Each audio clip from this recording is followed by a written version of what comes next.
Chapter 12. Ballard, you scrawny rogue, welcome. Good morning, sir. I'm pleased to be here. Then you're a damn fool. No one wants to be in a shithole like this. It's a festering cesspit. A god-forsaken turd of a place that the bloody Persians are welcome to keep. If you say so, sir. Ballard did his best to smile at the ribald remarks. Major General Foster Stalker twitched the thick moustache that dominated his face, clearly displeased with the mild response. The garrulous officer sat behind a folding field desk in a large bell tent, one of no more than a dozen that had been brought ashore. His temporary headquarters was a hive of activity.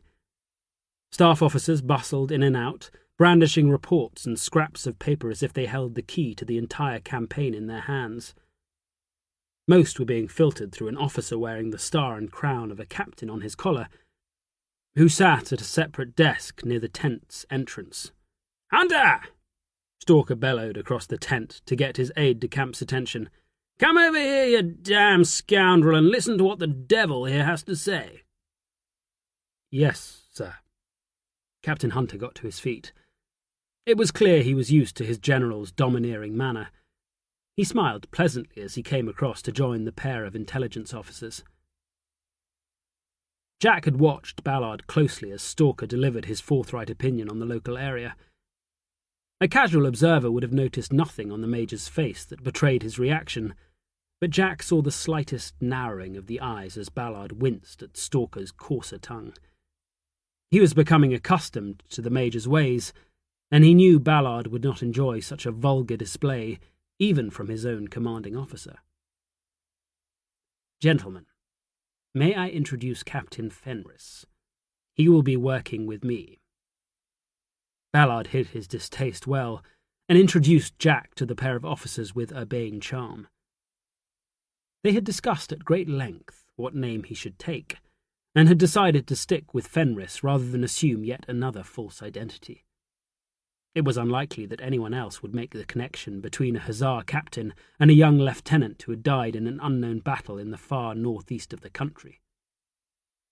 Moreover, Jack had already been introduced to some of the officers in Stalker's division as Fenris, and it would be harder to explain a change of name than a change of uniform. Lieutenant Knightley was serving with the 64th, which now formed a part of Stalker's division. Jack had a mind to look him out as soon as possible, as much to check that the young officer was surviving the rigours of his job as to reveal his own new rank and position. "What's he here for?" Stalker barked the question, already turning his attention to a piece of paper lying on his desk. "He will assist me in my duties, sir, with a particular remit to ensure the security of our intelligence."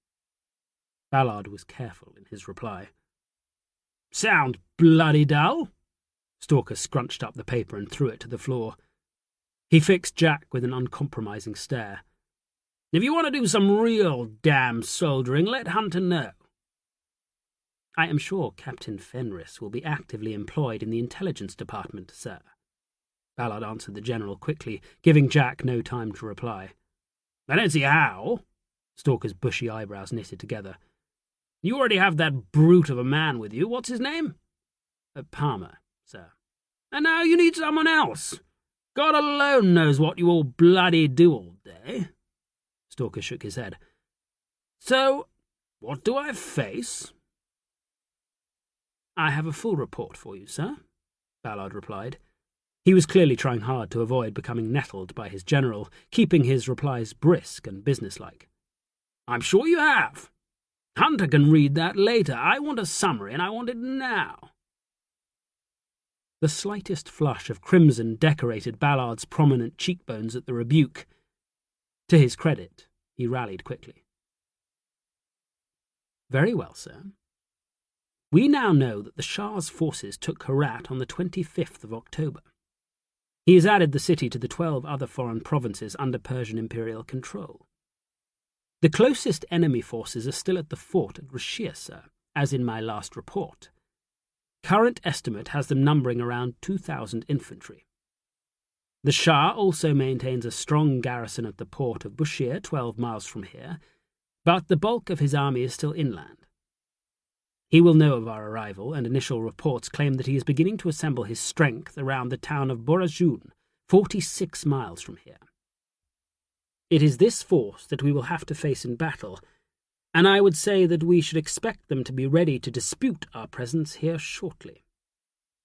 So, you say there are 2,000 in this fart of a fort? Stalker sat back in his chair as he considered Ballard's assessment. Well, we have no choice in the matter. My orders are to strike inland and bring the Persians to battle. I'm to destroy their forces and take and hold as much territory as I can until that dolt of a Shah sees sense and asks for terms. Before I can think of moving inland, I need to secure a strong base of operations, and that includes seizing the port at Bushir. Before I can launch an attack there, I need a secure foothold here so that I may assemble the division, and that means I have to take this bloody turd of a fort. Things are never simple. That is why we need generals of your quality, sir, Ballard replied smoothly. If it were easy, then anyone could do it. Jack tried not to smile at his commander's false charm. It was clearly wasted on Stalker, who nodded as if Ballard had offered him wise advice, but Jack noticed Captain Hunter's mouth twitch. Clearly the general's aide-de-camp was not cut from the same cloth as his master. That is the first sensible bloody thing you've said. Stalker puffed out his cheeks as he accepted the praise. Now then, any changes in their defences? He fired the question back. For the first time, Ballard had his fullest attention. Nothing new, sir. The remains of the old Dutch fort continue to be strengthened, but we have not seen any new trenches since our last inspection. Ah! Stalker laughed in a single syllable. He fixed Jack with a glare. Did the devil here tell you about that? Jack shook his head before speaking for the first time. No, sir. It still astonishes me. Ballard here visited Rashir a few weeks ago at the behest of the Quartermaster General. He was supposed to stay aboard the damn frigate and inspect the defences from there, but for some bloody reason he came ashore and started surveying them. With a compass and measuring chains, can you believe? He only left when the bloody Persians told him to bugger off. Jack laughed along with Stalker. He'd had no idea that Ballard could be so brazen or so brave. It seemed a good idea, sir. We weren't actually at war at that stage. Ballard spoke as if he could not understand that there was anything remarkable in his exploits. It seemed expedient. You're bloody priceless, Ballard. Expedient indeed. I only wish a few more of my officers were like you. We'd have the damn Shah on his knees and begging for mercy within the week. Oh, for Christ's sake, what now? Jack started at the admonishment before he realized it was directed towards a pair of naval officers who had entered the tent. Thank my lucky stars, the bloody Webfoots have arrived. Stalker turned to his aide. Hunter, it appears I shall have to delay my Persian lesson. Tell the damned teacher to wait around and to not bloody disappear like he did last time. The general looked hard at Ballard, who seemed amused to hear that the division's commander was taking the trouble to learn the local language. Don't look like you're trying to hide a fart at a wedding, Ballard. It was Commodore Featherstone's idea, not mine. And we cannot have the bloody Navy pretending they know better than we do. So I agree to share their moochie, as did Hunter. I think it's a capital notion, sir. Ballard did his best to smile. I only wish I had the time to follow your example. Stalker snorted. You pompous ass! Off you go, Hunter. Tell the man to wait. Very good, sir. Gentlemen, please excuse me. Captain Hunter took the opportunity to slip away. Good luck with it all, Fenris. Please do come and find me if I can be of any further assistance. He gave Jack a genial smile as he escaped. Already a small group of staff officers were hovering at his desk, anxiously waiting for his attention. Stalker thrust his chair backwards and lumbered to his feet to greet the approach of the two naval officers. "What now, gentlemen?" he barked when the new arrivals were still several paces away. "Can the Navy not manage without my damn guidance for more than a few hours?" "Good afternoon, Stalker." The shorter of the two officers greeted the Major General with a warm smile, despite the less than friendly greeting. "We came ashore with a few of our guests, and I thought I should do you the courtesy of paying you a visit." "A few guests? What does the Navy think this is, a damn holiday?" Stalker slumped back into his chair, his face creased into a scowl. He waved a hand in Ballard's direction. "You know Ballard?" "Indeed, sir." The two naval officers nodded in greeting. "Now this is one of his men." Stalker frowned for a moment. "I've forgotten your name, Captain." There was no hint of apology in the bland statement. "Fenris, sir." Jack reached forward and shook the hands offered in his direction. It was hard not to be overawed. He had been on campaign before, yet he had barely seen the senior officers at whose command hundreds, if not thousands of men would march to their deaths. It was their decisions that would secure victory or else see the army shattered and broken, the troops fleeing for their lives. Generals on campaigns were as close to being God as a mortal man could ever hope to be. "May I introduce Rear Admiral Sir Henry Leake, Commander of our Naval Forces, and Commodore Featherstone of Naval Intelligence." Ballard made the introduction smoothly. Jack thought he detected a warning tone in his voice, but Stalker gave him no chance to dwell on the thought. "Enough of the piss and wind." The general was in the process of dispatching another dozen sheets of paper to their grave on the floor behind his chair. "I have enough to bloody do without listening to you lot carrying on like we're at some damn garden party." The four officers shared a smile. "We will leave you, sir." Ballard seized the opportunity to depart. "I will give my report to Captain Hunter." Stalker fluttered his fingers in the briefest acknowledgement.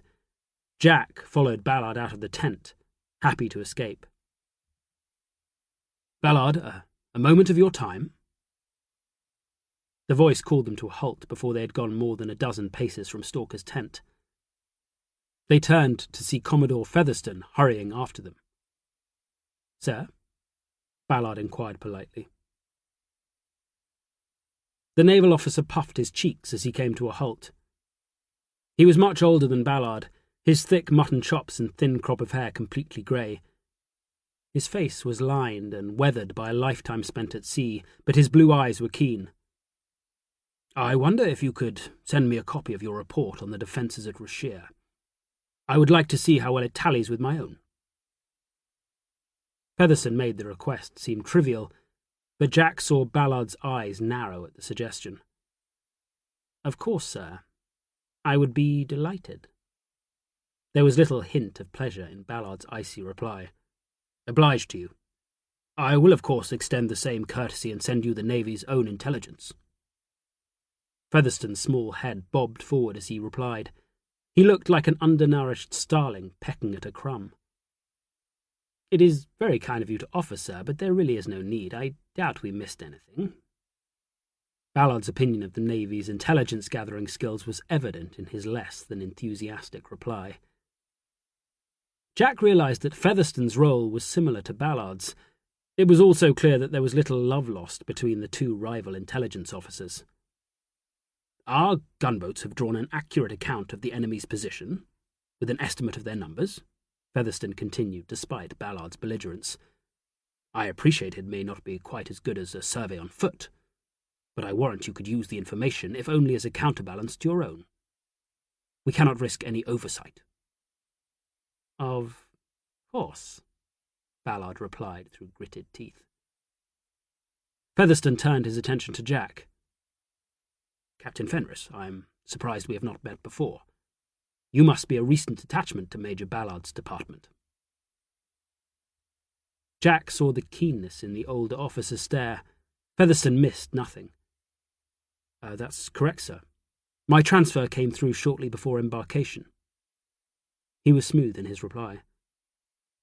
"How interesting. Where were you stationed before?" "The rest of the 15th are back in merry old England. I had no idea we had another of their officers still with us." Ballard took a step forward and spoke before Jack could respond. "You must excuse us, sir. I am sure you have as much to do as we do. Perhaps we can continue this fascinating conversation when we don't have an enemy to fight." Featherstone smiled at Ballard's sarcasm. "Oh, we all have plenty to do. You would be amazed what we get up to in naval intelligence."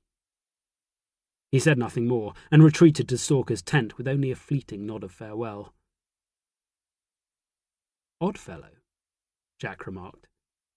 Something in the Commodore's manner had struck him as strange. "You clearly don't like him." "He's a webfoot. We shouldn't really expect too much." Ballard was scathing. "It's bloody typical of him to pry, the nosy old beggar. You would have thought he would have learned some manners at his age." "At least he's trying to teach Stalker some new tricks. Although I was surprised that he has agreed to learn Persian. He doesn't seem the type." Jack was intrigued by the idea. He had spent a long time living amidst people without sharing their language, though he had picked up a little along the way. "Don't let that act of Stalker's distract you. The man knows what he is about. The bluster is just a facade." "Well, he does a bloody good job of playing the buffoon." Ballard shook his head. "Do not judge so quickly. There is more to many men than one would first assume."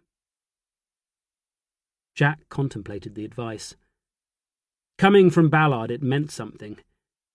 The devil had a composure about him that Jack envied. Nothing appeared to surprise or shock him. The notion led him to think of Stalker's story. Did you really go ashore and measure the Persian defences? He asked the question with genuine interest. He had done a few rash things in his time. It was nice to hear of another madcap's exploits. Ballard looked at Jack as if he sensed mockery. "I did. I cannot bear to get things wrong. It seemed the only way to be accurate." Jack shook his head. "It's a good job you found me. I'll put a stop to that sort of bloody nonsense before you get yourself killed." Ballard gave his short bark of a laugh. "Then I shall count myself doubly fortunate for having unravelled the mystery of your identity." He leaned forward and clapped Jack on the shoulder before leading him away. They had gone no more than a few paces when a party of a dozen heavily laden sailors blocked their path.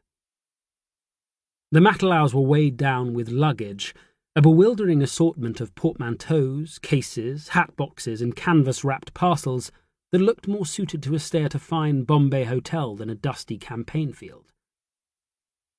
"I thought orders forbade any baggage." Jack watched the procession with envy. "They did, but I doubt they apply to her." Jack looked across to the rear of the party of sailors. A pair of civilians were strolling along behind the sweating men tasked with carrying their heavy luggage. They walked with calm detachment, as if on a pleasant excursion rather than in the midst of an army preparing for war. Jack's breath stuck in his throat as he recognized the woman whose figure was being admired by every red-coated and red-blooded man in the vicinity. He caught her eye and felt a tingle of lust shimmer down his spine as she met his stare, her own shock evident in the widening of her eyes. Jack's lover had come to join the campaign, and from the look on her face, he was the last person on earth she had expected to find. Chapter 13. "Arthur!" Sarah Draper raised her glove to her mouth in a delightfully demure gesture of surprise. "I thought you were returning to your regiment." Jack felt the devilment stir within him. He was very aware how embarrassing his presence must be. He was meant to be safely on his way up country, far from Bombay and thus far from Sarah Draper's bed. "I've found new employment, ma'am. You know Major Ballard?" "Mrs. Draper?" Ballard took a step forward. How lovely to see you. I had heard a rumour that you were with the army, but I confess I'm a little astonished to discover that it is true. I would have thought you would have preferred to remain in Bombay." He paused. "With your husband?" Ballard was smooth, but Jack heard the bite in his words. "James insisted that I come." Sarah Draper smiled tartly back at the Major. Clearly the two were well known to each other, and Jack got the sense that there was little love lost between them. He watched Sarah closely, spotting the flash of anger in her eyes as she fixed them on Ballard's face. "I cannot write an account of the campaign from Bombay." She continued speaking with icy charm as she rose to Ballard's challenge. "General Stalker was generous enough to listen to my plea and allow me to accompany the expeditionary force." Jack did his best not to laugh aloud as she dropped the general's name into the conversation. He didn't doubt that Stalker had readily agreed.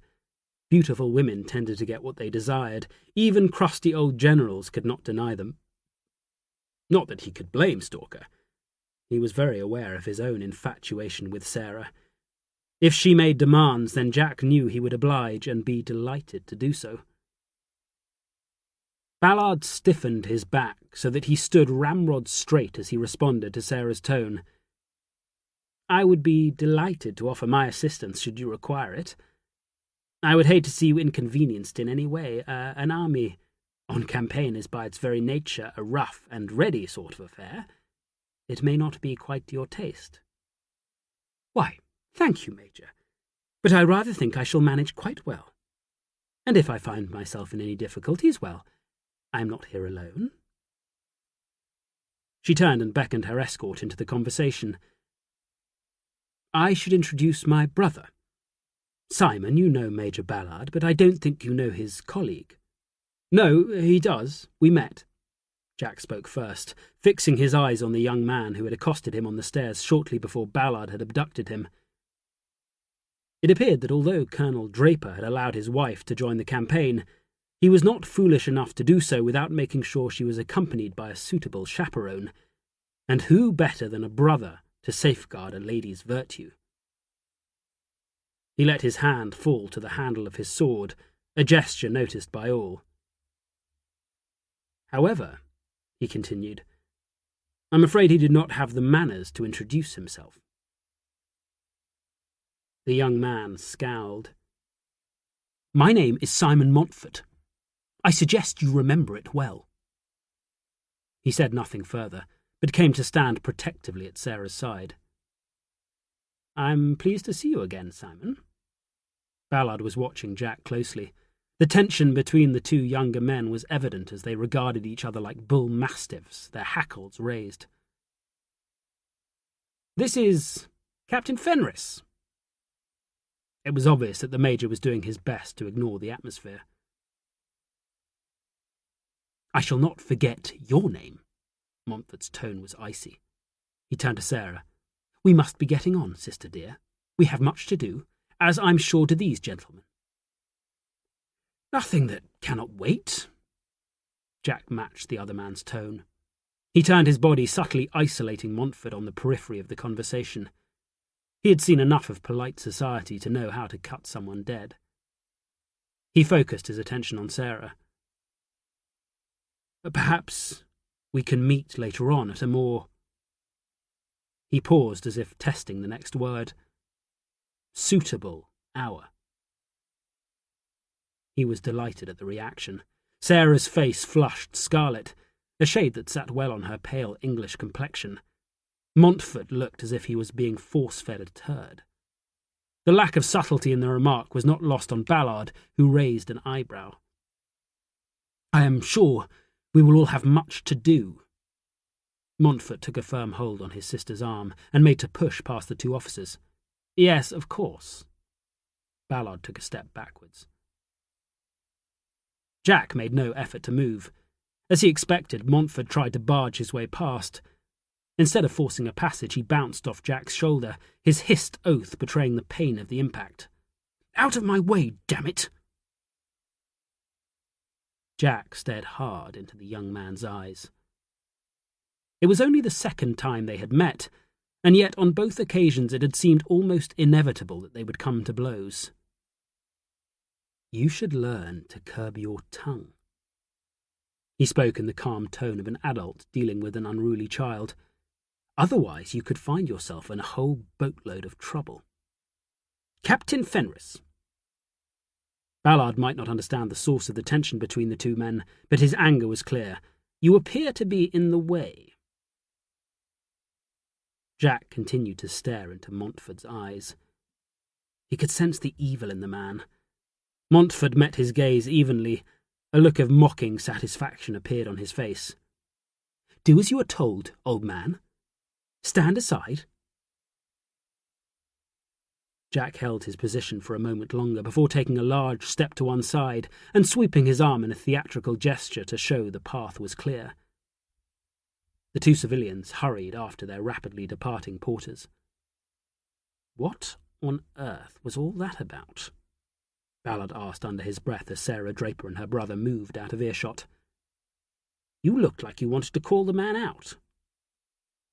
"Just letting the little turd knows where he stands." Jack smiled at the look on Ballard's face. "Had to be done." "No, it did not."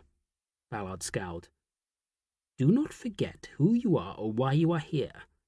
You ogled that poor woman like a dog on heat, and then you tried to force her brother into a fight. It really is too much, Jack. Too much indeed. Your new duties require you not to draw attention to yourself, and I expect you to remember that. I do not want to have to bring the matter to your attention again." Jack bowed his head as he weathered the lecture, but only to hide his delight. As she had passed, Sarah had flashed him a devilish smile that had sent a shiver of desire surging through his soul. It was all the invitation he needed. Sarah lay on her back, her face sheeted with perspiration. It was stuffy and close inside her tent, the air thick with the smell of sun-ripened canvas laced with French perfume. Jack nestled his head into the pillow. He was comfortable and contented despite the heavy air. He had arrived at Sarah's tent in the dead of night. She had been awake, sitting at her writing desk, working on the first chapters of her account. He had been welcomed in silence, her kisses the delightful acknowledgement that he had done the right thing in sneaking to her bed. "I don't know how you work for that man. You know they call him the devil." Sarah pushed herself up onto one elbow and looked at Jack, her fingers reaching forward to brush against his cheek. "He's not so bad. Besides, I don't have much of a choice in the matter. You could ask for a transfer." Jack smiled at the notion. He would have enjoyed the privilege of such liberty, something he had never had. As a redcoat, he had gone wherever his regiment had been sent, no matter how dangerous or unpleasant. His attempts to become an officer had hardly improved his lot. It doesn't quite work like that. Yes, it does. Or you could sell out, go back to England, or purchase a commission in the company. Jack scowled. "Why? Are you so keen to be rid of me?" Sarah's face did not change. "I am merely thinking of how unpleasant it must be to work with that damn man. You should think of your future." "Now why would I do that?" Jack chuckled. He reached across and pulled Sarah to him. She came willingly, nestling against his side, the warmth of her body pressed into his flesh. He did not want to dwell on the future. He had to enjoy the here and now. "Will you be involved in the assault on the fort?" Her lips brushed against the skin of his upper arm as she asked the question. Jack shivered. "No, the intelligence department does not fight." Sarah's head lifted, and she returned to her position on her side so that she could look at his face. "It sounds like you regret that." "What?" Jack closed his eyes and feigned indifference. "No one wants to fight, especially in an assault." "Why?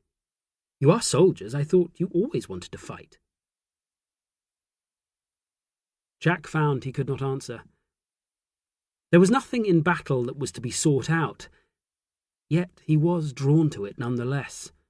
His skill in the brutal cauldron of the fight, the one thing he was certain of. It was not something he could explain, not even to the woman who had taken him into her bed. "I'm sorry." Sarah broke the silence that had fallen over them. She had been studying his face as if trying to read his thoughts.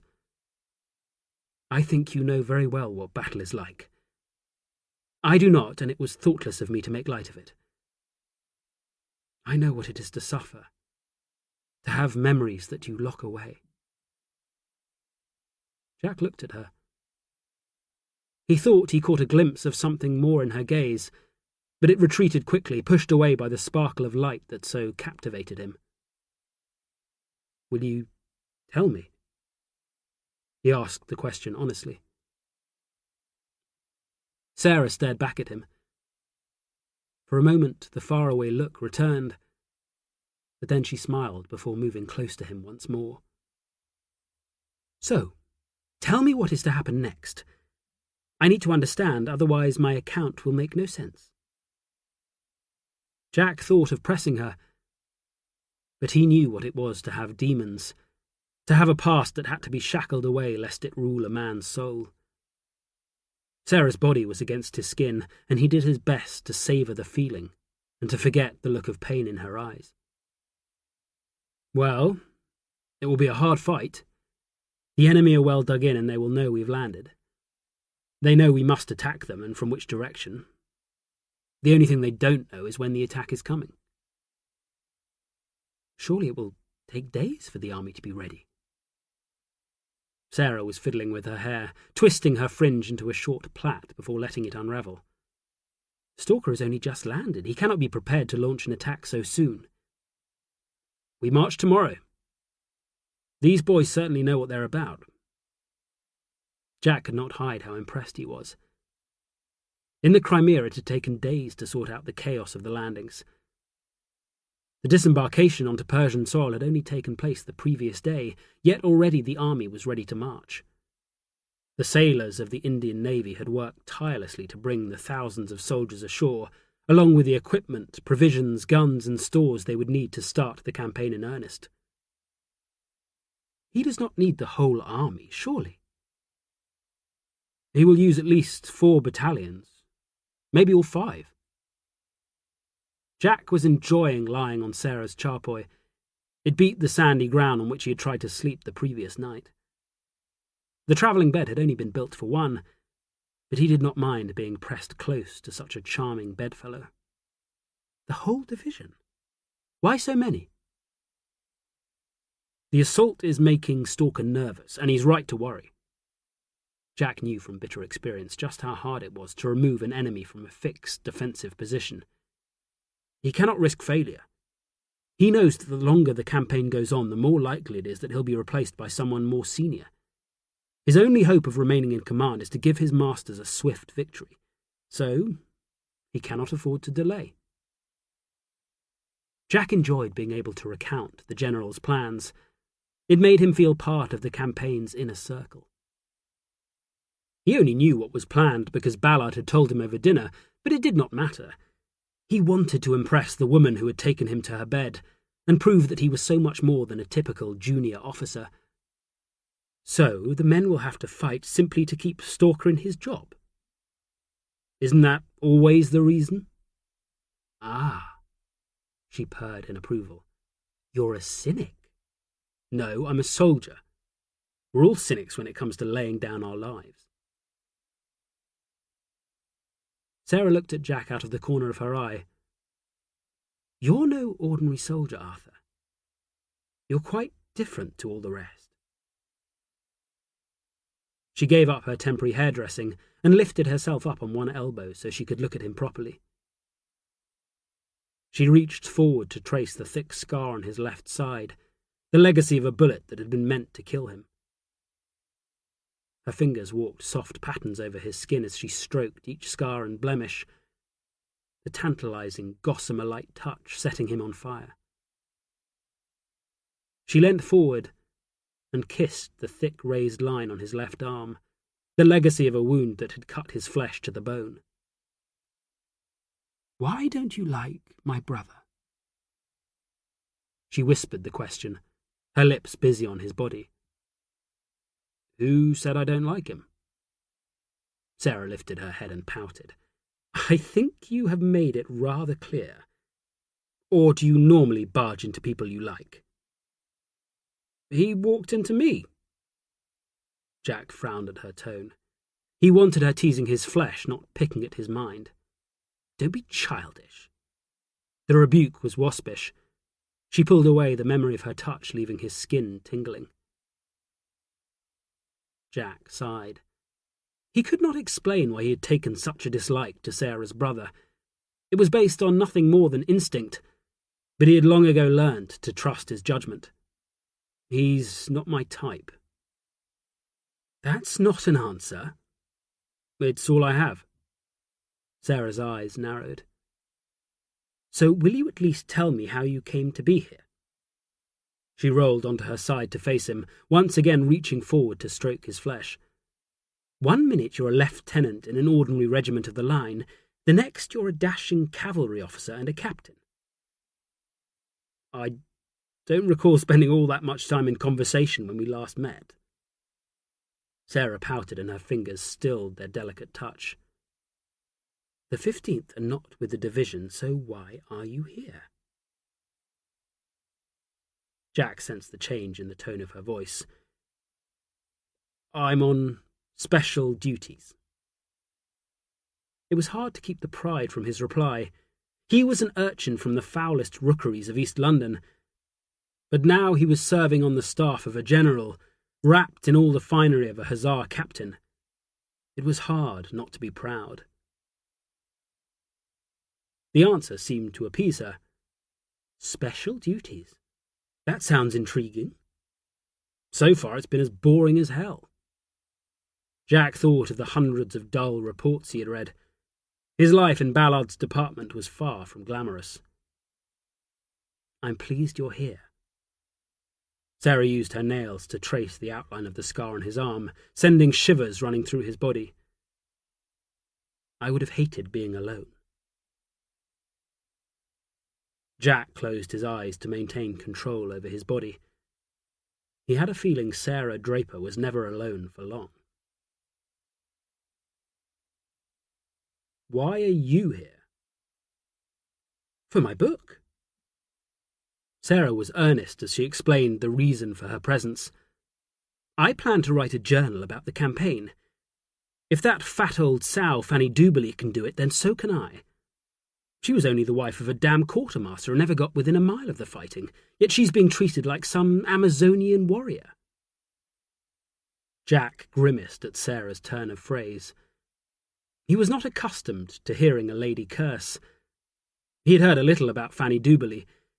She had successfully managed to avoid the authorities and stay close to her husband during the campaign in the Crimea. She had published her journal of the campaign the previous year and had become the talk of London. I'm sure it will be fascinating. Sarah jabbed a sharp nail into the soft flesh above his hip. Don't patronize me, Arthur.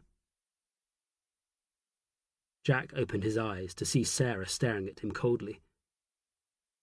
I was not patronizing. I think your book will be very good indeed.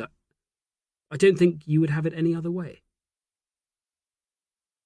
His words made her smile. It seems you're getting to know me, Arthur. She leant forward, her fingernails tiptoeing down the side of his body. I always get what I want. Jack gasped as she traced her nails lower, and Sarah smiled wider. You would do well to learn that. Jack let his eyes close, enjoying the sensation. He did not fully understand what he felt towards Sarah, but she enthralled him. He would happily submit to her will. The hiss of a gas lamp woke him, and he blinked away sleep as he struggled to adjust to the light in the tent. He propped himself on his elbows and looked across to see Sarah bent low over a small table. What are you doing? His voice was croaky, and he cleared his throat as he came fully awake. He had been dreaming of the Crimea, and he could feel the sheen of sweat cold on his flesh. He shivered as he forced the nightmare away. Writing. Sarah didn't deign to turn round, but kept her nose pressed close to the page. At this time? One must write when one has the muse, she answered. But it was clear she was concentrating on her work. Jack rose from the charpoy and walked over to the table, where he stood in silence and watched as she wrote, listening to the scratching of her steel nib across the paper. Every few moments her free hand rose to push her hair back over her ear, where it remained in place for only a short while before it fell back, forcing her to repeat the gesture. Jack thought it was one of the most endearing things he had ever seen. You should go back to sleep. Sarah lifted her head and turned to face him, speaking softly as she became aware of his continued scrutiny. I should be saying the same to you. I'm a big girl, Arthur. I can see that. She was dressed in only a thin silk gown. With the gas lamp behind her, Jack could see every curve of her silhouette through the shimmering fabric. His comment was not well received. Don't be tiresome, Arthur. She sounded weary, and Jack was made to feel boorish. He walked back to the bed and retreated under the covers, letting his head fall onto the pillow, doing as he was told. He was learning that it was the best tactic when faced with a resilient enemy. As he lay and listened to her pen working quickly and without pause, he wondered whether he would feature in her account. He drifted off to sleep, the rare comfort of the charpoy lulling him to his rest. Chapter 14. Jack panned his field glasses along the line of enemy defences. The ancient Dutch fort at Rashier shimmered in the heat haze, then came sharply into focus. The power of its defences made the breath catch in his throat. Stalker's division was lining up, readying for the assault. Jack and Ballard had found a vantage point on a small rise well out of the line of the march. It gave them a fine view of both the fort and the army, allowing them to study the two forces as they prepared for the fight that both sides knew had been coming. The Persian commander had had 2 days since the British division landed at Halilapay. 2 days that had been used to gather his men and make sure the defences were as strong as he could make them. They started with a network of trenches facing the direction the British army had to take if it were to storm the fort.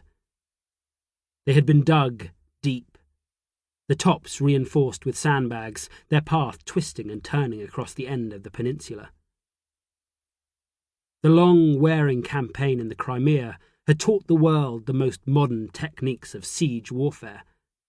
The Persian defenders had clearly employed the lessons the Allied army had learned, and now the Redcoats would have to attack a series of well-constructed and scientifically designed trench systems packed with enemy soldiers. Hundreds of muskets were now aimed at the British troops, who had formed up in front of them with ponderous precision. The power of their massed volleys would be brutal, the Redcoats forced to advance into a storm of musket fire that would gut their ordered ranks. Behind the trenches, the ruins of old houses formed the next obstacle the attackers would face if they succeeded in breaching the first. The Persian soldiers had worked tirelessly to clear their fields of fire, and the Redcoats would have to brave a storm of shot in the more open ground. There they would be forced to assault ruined wall after ruined wall, each one certain to be defended to the death by the fierce warriors who held them. The Dutch fort formed the furthest part of the defences. It stood at the end of a rocky peninsula that jutted far out into the sea.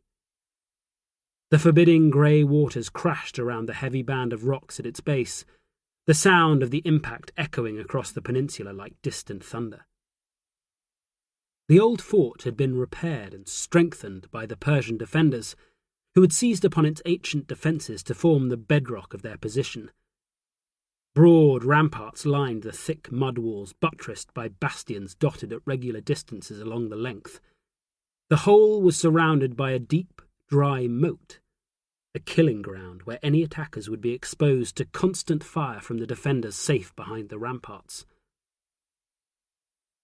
Close to 2,000 Persian soldiers were crammed into the network of defences. They came from the Dashti and Tungustun tribes, the hardest of the irregular infantry in the Persian army. They were Sarbaz infantry, the troops that made up the bulk of the Shah's armed forces, and they were determined to stand firm and repel the invading Red Horde that had dared to venture into their homeland. The Persian battalions were dressed for battle.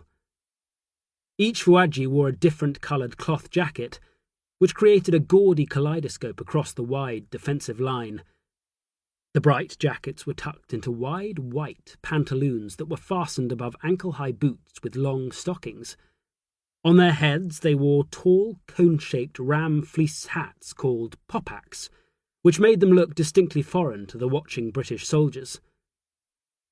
The rest of their uniforms were similar to those worn by the marching redcoats, the thick white cross belt worn over the chest, a legacy of the decades now long past when British officers schooled the Persian troops in the art of war.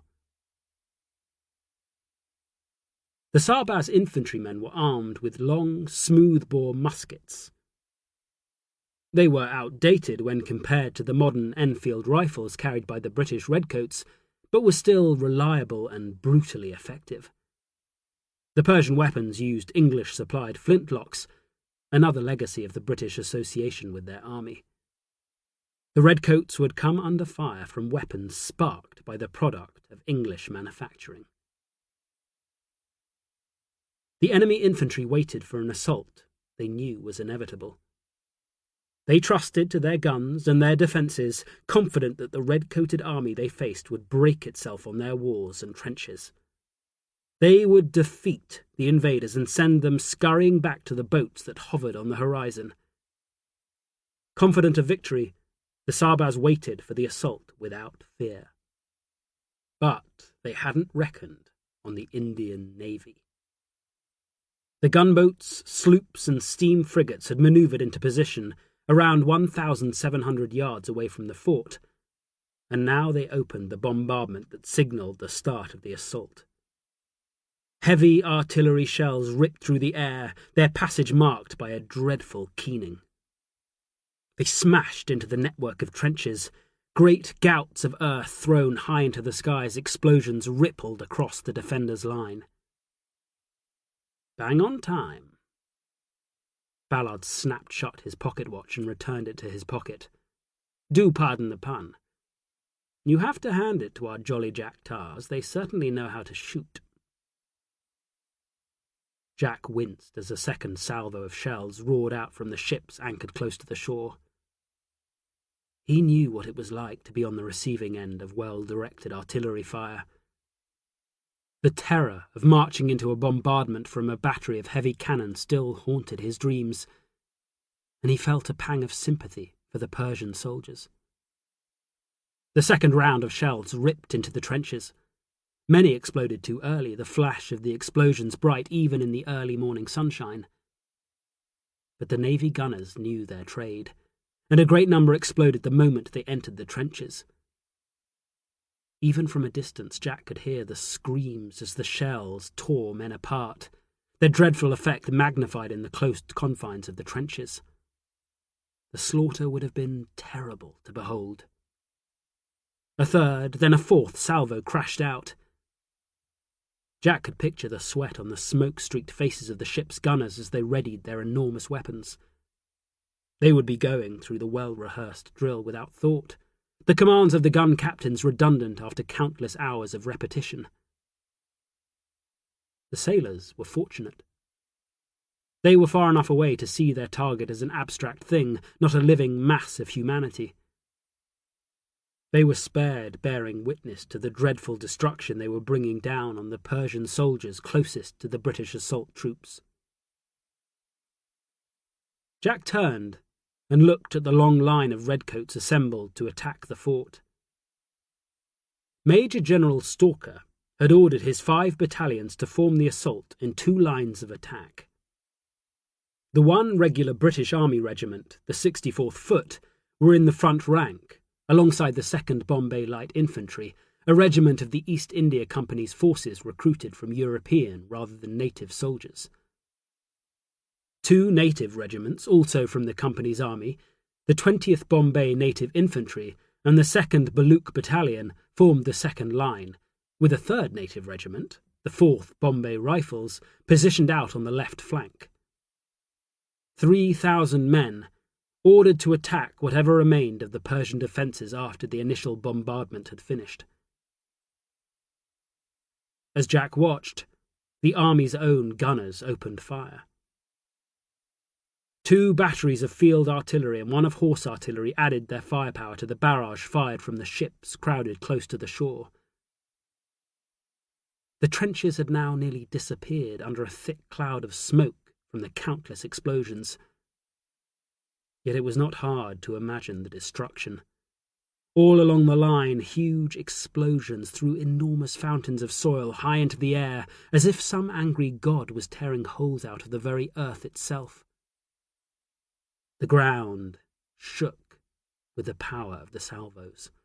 The watching redcoats shaken by the force of the barrage that never let up, shell after shell pounding into the enemy's defences in a remorseless demonstration of the brutal effectiveness of well-directed artillery fire. "There they go." Ballard squinted hard as he peered into the smoke. Shadowy figures were emerging from the battered trenches, moving quickly as the Persians ran to escape the ferocious barrage that was flaying their ranks and destroying their carefully constructed defences. Still, the artillery bombardment continued, tearing through the fleeing troops. It was hard to believe that each wraith-like figure was a living being. It was more like watching a shadow puppet show at the local fair, the spectacle seeming somehow unreal. Dozens of the dark shapes were thrown to the ground, the unceasing explosions gouging huge holes in the smoke, the navy pitiless in the execution of its orders. The Persians were in full flight now. The battered battalions stationed in the trenches were unable to endure the dreadful storm of shot and shell that had torn their ranks apart. All notions of order and defiant defence were forgotten, the shattered bodies of their comrades abandoned without thought as they fled. "Now's the time," Ballard muttered the comment under his breath. Jack could see the flush on the Major's cheeks. He suspected this was Ballard's first taste of battle. Where the sight of the destruction turned Jack's stomach, Ballard had not yet seen enough to know the same revulsion. Instead, the smell of powder smoke excited him, like a schoolboy before his first rugger match. "Advance!" The brigade major bellowed the command. It was picked up quickly, the battalion officers repeating the order and stirring the 5 battalions into life. Ballard turned to Jack as the long red line lurched into motion. "Remember your orders, Jack. You are not going to fight. Is that clear? Stay out of the way and search for any information that will be of use. You will most likely find it in the fort, so bide your time. When the enemy have been cleared out, go in and look for documents and so on that will tell us something of their plans, and don't give them time to destroy anything." Jack nodded. His throat had gone dry. The pungent powder smoke from the barrage was drifting over the British lines, its acrid tang sour in his mouth. Drums rattled and bugles blared amidst the red-coated ranks as they began their long advance. The bellows and shouts of sergeants and corporals loud even over the cacophony of the bombardment that continued unabated. It was just as Jack remembered. The noise of the cannonade was the same, assaulting the eardrums and reverberating through the very fibre of his being. The fear returned. The icy rush followed by the churn in the guts and the tremor deep in the bowels. The terror of battle wormed its way in, twisting in his belly as he faced the prospect of death. Yet there was also the excitement, the fierce desire to enter the dreadful cauldron of battle and once again prove his worth. For Jack, battle was a place he both feared and desired. He was no fool. He knew the reality of war. He had fought enough to understand the sheer horror of the battlefield. He was drawn to it nonetheless, the bitter talent he possessed revealed in the sordid squalor of the fight. Only in battle could he show his true self. Amidst the bloodshed and the death, the shackles would fall away to reveal the steel hidden beneath. In battle, Jack could show he was the leader of men that he knew he could be. "Good luck, Jack." Ballard tapped him on the shoulder and offered his hand. Jack could see a mix of conflicting emotions on the Major's face. Disappointment at not being involved in the assault, combined with relief at not having to face the danger. He shook the hand, feeling the clammy sheen of sweat on Ballard's fingers. "I shan't need luck. I won't be fighting, remember?" Jack forced a grin as he replied. Ballard had ordered him to stay out of the assault, but he knew that anything was possible once a battle had begun. He had loaded his revolver and paid a visit to the 3rd Bombay Light Cavalry to have an edge put on his tulwar. He had learned never to go near a fight without being fully prepared, and he had an inkling that somehow he would need his weapons before the day was done. He stood and waited until the first ranks of redcoats had cleared his position before forcing his body into a trot, heading for the colour party of the 64th. The twin colours were huge, the gaudy, vibrant silk drawing him closer. One was the 64th's own regimental colour, a huge square of black silk surmounted with the Red Cross of St. George. The other was the battalion's Queen's colour, a bright Union Jack with a laurel wreath in the centre, the regiment's number picked out in golden Roman numerals. 2 young ensigns had been given the honour of carrying the colours into action, and they now unfurled their burdens, stirring the thick ash shafts so the silk caught the breeze. There was grandeur in the spectacle. The 2 long lines moved forward, the men silent, their faces betraying none of the emotion that stirred inside every one of them. This was how the British Army went to war. There was little fanfare, no martial tones used to inspire the troops other than the brazen call of the bugle and the hypnotic rhythm of the drums. The men advanced with calm precision, their eyes focused on their targets, their faces impassive, as the assault of Rashier began. Chapter 15. "Forward the 64th!" Jack was close enough to hear the commander of the 64th urge his men on. The man was mounted on a light bay horse that pranced and skittered as it caught the infectious excitement that gripped the battalion. Jack supposed this was Major Sterling, the officer who had replaced Colonel Draper and who would now lead the men into battle. The young ensigns carrying the flags marched forwards with purpose, their arms straining to control the enormous squares of silk as they caught the wind to billow and flutter around their heads. They were guarded by the battalion's colour sergeants, each armed with a fearsome halberd, a relic of times long gone. The veteran sergeants were charged with the safety of the 2 flags, for to lose the colours was unthinkable, and they would die to protect their battalion's pride. Jack scanned the ranks for Knightley, and caught a glimpse of the lieutenant marching in his station as the junior subaltern behind his company. He had not had a chance to find his friend in the hiatus of the landings or the swift departure that had followed. It was something he now regretted, and he felt a sudden fear for Knightley, as if his inaction had somehow endangered the young officer. The bombardment stopped. The silence wrapped around the marching battalions.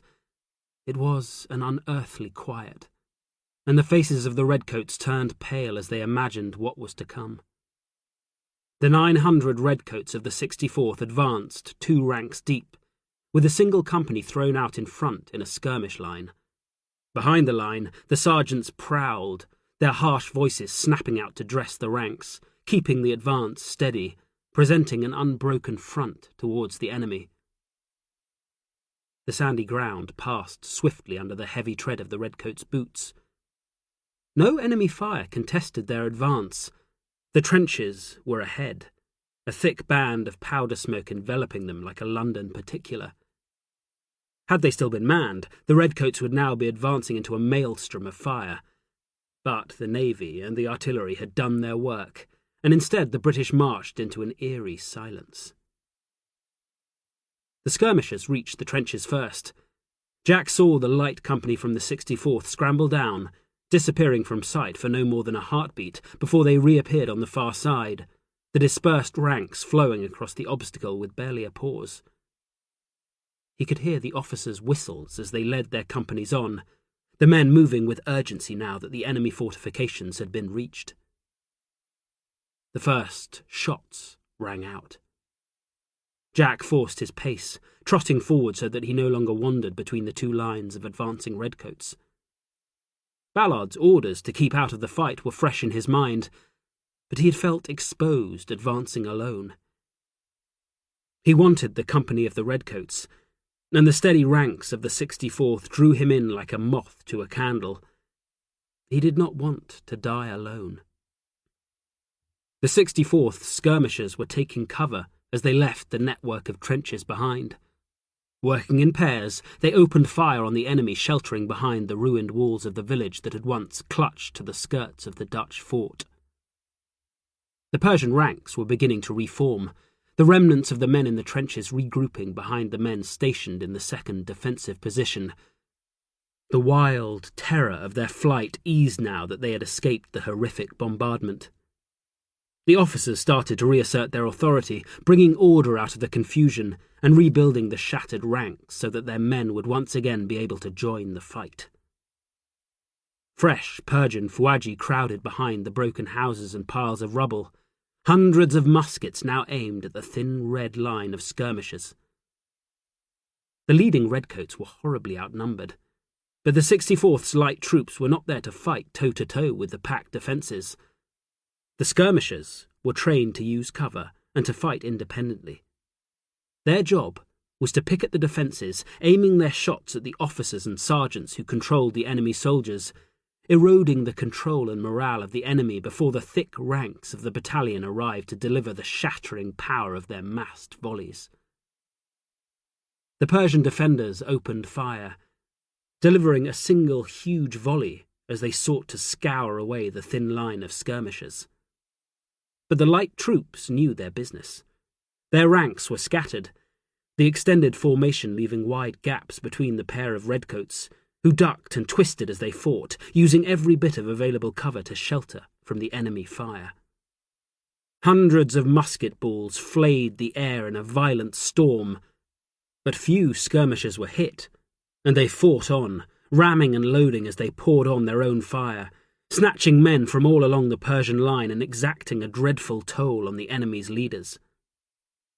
Jack saw the Persians' second defensive position disappear in the powder of smoke of their opening volley before he came to the remains of the first trench.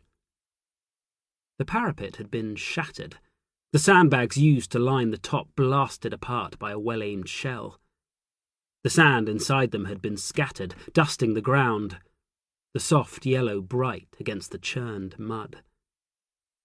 He vaulted into the trench, knees bent to absorb the shock of the impact. As he thumped down onto the earthen floor, he reached for a handhold on the rear wall, his thoughts on nothing except the need to catch up with the fast-moving redcoats. His foot slipped, and he muttered a curse as he fell heavily against the side of the trench. He looked down in annoyance to see what had caused his boot to slide. The sight that greeted his eyes made him gag, and bile surged into his mouth, its acidic bite burning the back of his throat. A Persian soldier lay under his foot.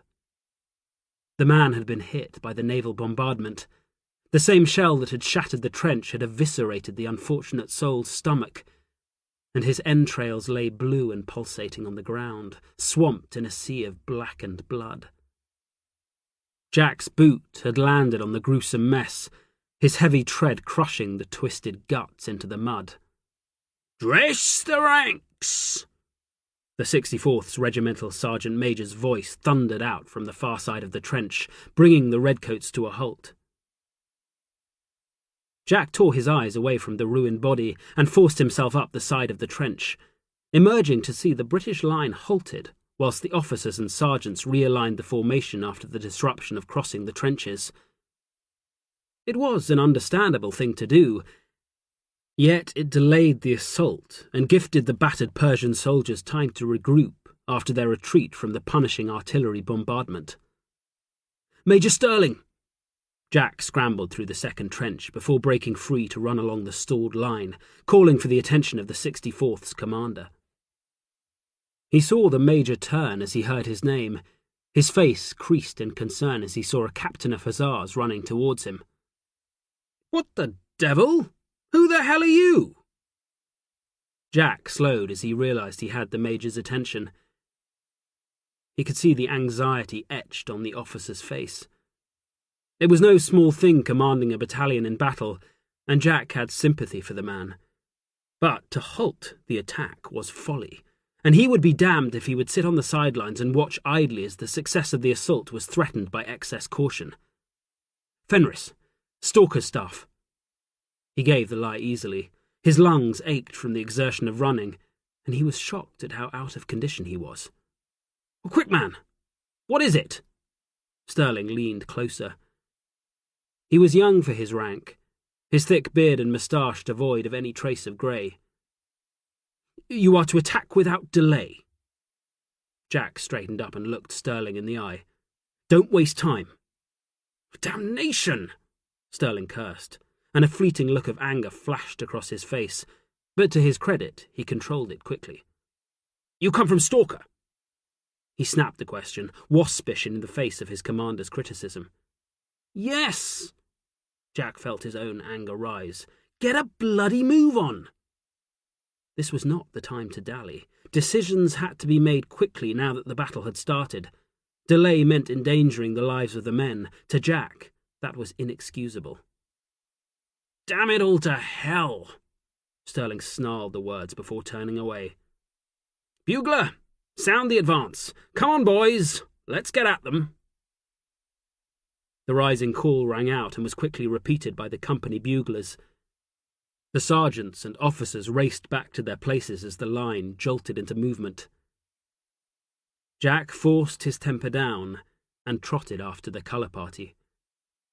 He felt nothing at having assumed a rank far above his own.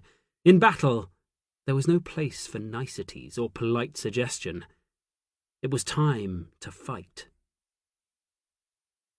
The second enemy volley crashed out. The air was suddenly alive with the whip-crack of passing bullets, a storm of musket balls slashing through the advancing redcoats. Jack flinched as a missile whispered past his ear, his body reacting to the fear that surged through him. Along the length of the advancing line, redcoats were hit, their bodies thrown to the ground by the force of the impact, the whole battalion shuddering as it absorbed the enemy fire. "Close the ranks!" The sergeants and corporals started the litany of battle. The line marched on, deaf to the screams of the men hit by the enemy fire. The pace of advance was relentless, the men callous now that the assault had begun. "Forward the 64th!" Major Sterling exhorted his men onwards. A bullet had knocked his shako from his head, and his dark hair stirred in the stiff breeze that billowed across the battlefield. The 64th marched on.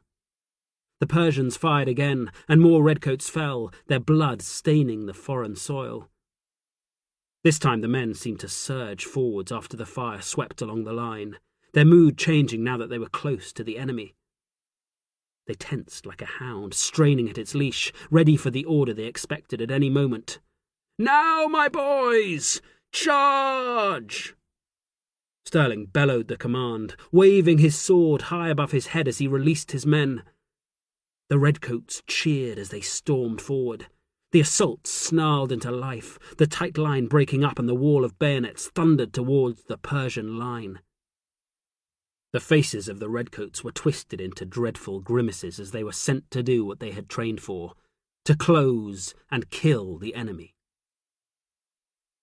The Persians saw the men charging towards them. Their frantic efforts to reload were forgotten as they watched the hundreds of bayonets coming for them. The redcoats were a dreadful sight. The terrified defenders had witnessed a dreadful bombardment, watching as hundreds of their comrades were slain by the remorseless barrage. Many of their officers and sergeants lay dead and bleeding, the work of the 64th skirmishers taking away the voices that would have kept the defenders at their posts. Without firm leadership, their will to stand and fight evaporated in a heartbeat. The Persian Sarbars ran. Many threw away their weapons in their haste, the urge to escape overwhelming. As they turned and fled, abandoning the second line of defences to the onrushing redcoats, they careered into the reformed ranks of men who had been stationed in the trenches. The chaos was infectious, and it was too much for the shattered remnants of those who had endured the British barrage. The survivors joined the rout, any thought of rejoining the fight forgotten in the melee. "Charge!" Jack added his voice to those of the 64th's officers. This was the time for madness, for the wild assault to race onwards. He knew they could not delay and risk losing the initiative. The officers had to keep moving the men fast, fanning the flames of the attack and giving the retreating enemy no respite.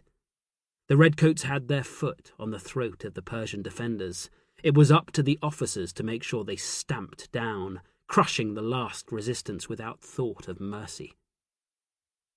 The redcoats reached the first wall and threw themselves over the top. A few stopped to discharge their rifles at the back of the fleeing enemy, but the bellows of their officers stopped them, ordering them to keep moving.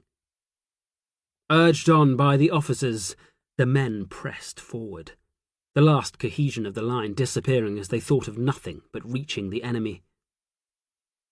Jack scrambled over the wall, ignoring the stab of pain in the palm of his hand as the coarse surface cut his skin. As soon as he was over, he pushed through the slowest redcoats, using his elbows freely to force a passage to the front. All thoughts of Ballard's orders to stay away from the fighting were forgotten. He drew his sword, the blade rasping from the leather scabbard as he released it. "Come on!" He roared his challenge aloud, tasting the madness of battle. It was just as he remembered. The soul-searing joy of the fight filled his very being. He did not stop to see if the redcoats followed his lead. He ran forward, his left hand deftly unbuckling the flap of his holster as he moved and taking out the revolver. "Follow me, 64th! Follow me!" He felt broken tiles and bits of masonry crunch under his feet. He ran hard, forcing his tired legs to carry him onwards. Ahead, he saw the press of enemy soldiers milling around the next barricade, their fear driving them away from the attacking redcoats.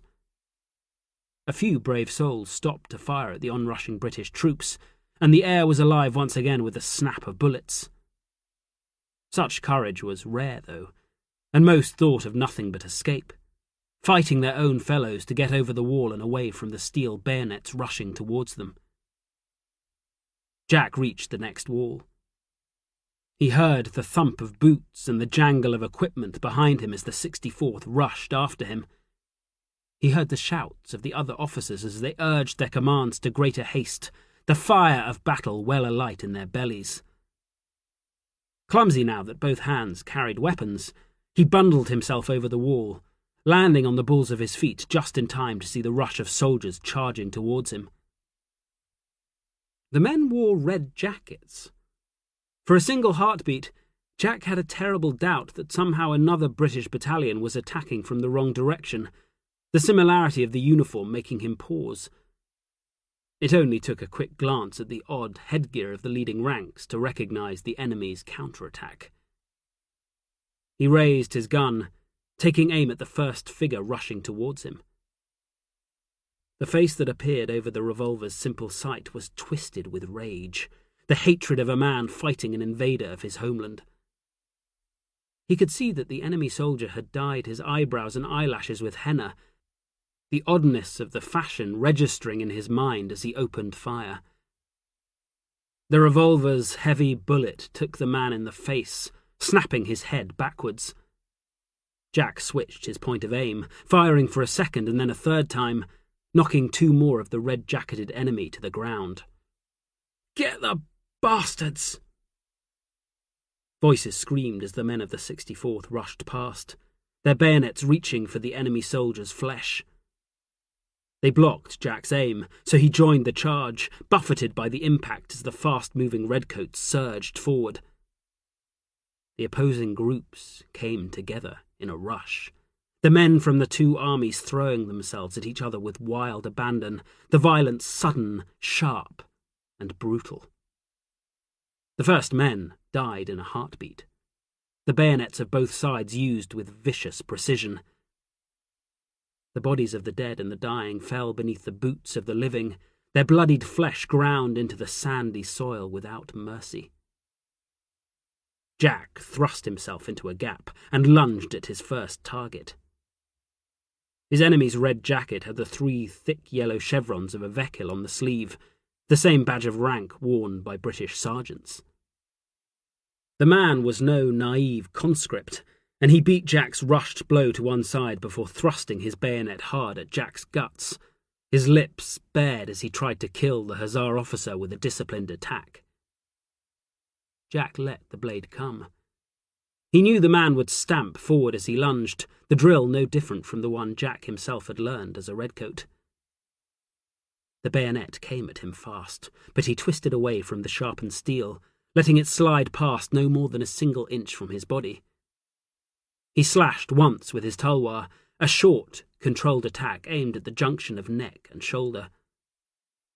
The enemy vekil had no chance to recover, and Jack's blade thumped into his flesh, cutting deep into the man's body, bludgeoning him to the ground. Jack felt nothing as his opponent fell away, already seeking his next victim, and deaf to the shrill scream of agony as the man he had struck down writhed once on the ground before lying still. The enemy swarmed around him. Jack beat aside a bayonet thrust at his ribs, flaying his tulwar at his attacker's face, driving him backwards. He saw the flash of fear in the man's eyes before the redcoat at Jack's side drove his bayonet deep into the Persian's breast, an explosive grunt escaping from the soldier's lips as he twisted the thick steel, recovering his stroke just as he had been taught in countless drills. More and more redcoats were piling into the Persian infantry, overwhelming the determined counterattack. Yet still, the Persian soldiers fought on, refusing to be beaten. Jack flicked his tulwar forwards, driving the sharpened tip at another Persian. The man saw the blow coming and ducked underneath the fast-moving blade. His bayonet reached for Jack the moment he straightened, a quick, sharp jab that Jack only just managed to batter away with a desperate parry. The man roared with frustrated anger and came at him again. Jack saw the fury in his wild attack and parried the blow before stepping forward and punching the hilt of his sword into the man's face. The Persian reeled away, his face bloodied. Before Jack could launch another blow, a soldier from the 64th attacked from the side, cutting the man down with a short, efficient stroke, punching his bayonet into the man's chest. "Come now, sir. No need to fucking dance with the bastard." The redcoat cackled with delight before he pushed on. Jack made to go after him, but there was no longer any enemy to fight. The 64th had plunged into the melee without pause and fought with brutal efficiency. In the space of no more than a dozen heartbeats, they had bludgeoned the counterattack to a standstill, the Persian soldiers' courageous attempt to thrust the redcoats back over the wall bloodily repulsed by the merciless bayonets. "Forward the 64th!" A captain roared the order, his sword flung forward to emphasize the command. He turned to Jack, a smile stretched across his blood-splattered face. "Nice of you to join us, old boy. He reached forward and clapped Jack hard on the shoulder before following his men forward. Jack glanced once at the bodies that carpeted the ground before trotting after the captain. Around him, the intermingled companies of the British battalion were surging forward once again, the redcoats stepping over the bodies of the dead as the assault stumbled back into life. He looked ahead and saw the mud walls of the Dutch fort. The navy had obliterated the trenches, and now the redcoats had cleared the ruined village. The enemy soldiers were retreating to the last of their defences, their final bastion. The redcoats had fought hard, but it would all be for naught if they could not force a way into the fort. Chapter 16. Jack jumped down into the moat that surrounded the ancient Dutch fort. He landed hard and would have lost his footing if he hadn't blundered into the back of a soldier from the 64th.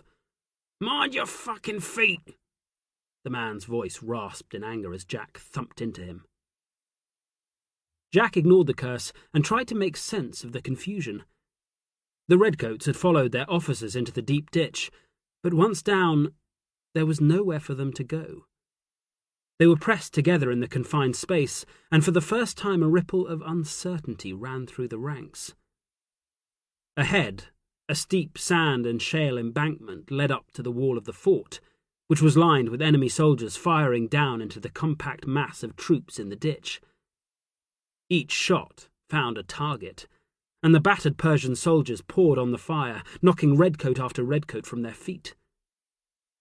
The assault stalled, the heavy fire in the ancient defences forcing the attackers to seek shelter. Jack pushed his way forward, then pressed himself into the backs of the men lining the far side of the moat, where they were screened from the enemy fire. The redcoats had done well, covering the first hard yards quickly and clearing the first two lines of defence. Yet the final position was strong, and they had balked at the last hurdle, the impetus of the assault lost. "This is no damn good." Jack looked up at the enemy, searching for a gap in the defences. He saw none. He felt a body bump hard against his side and looked round to see the captain from the 64th who had passed him in the rush to the moat. "We have to get them moving!" Jack bellowed to be heard over the cacophony of fire. He glanced at his fellow officer, noting the white wings on his uniform that told him the captain commanded the 64th's Grenadier Company.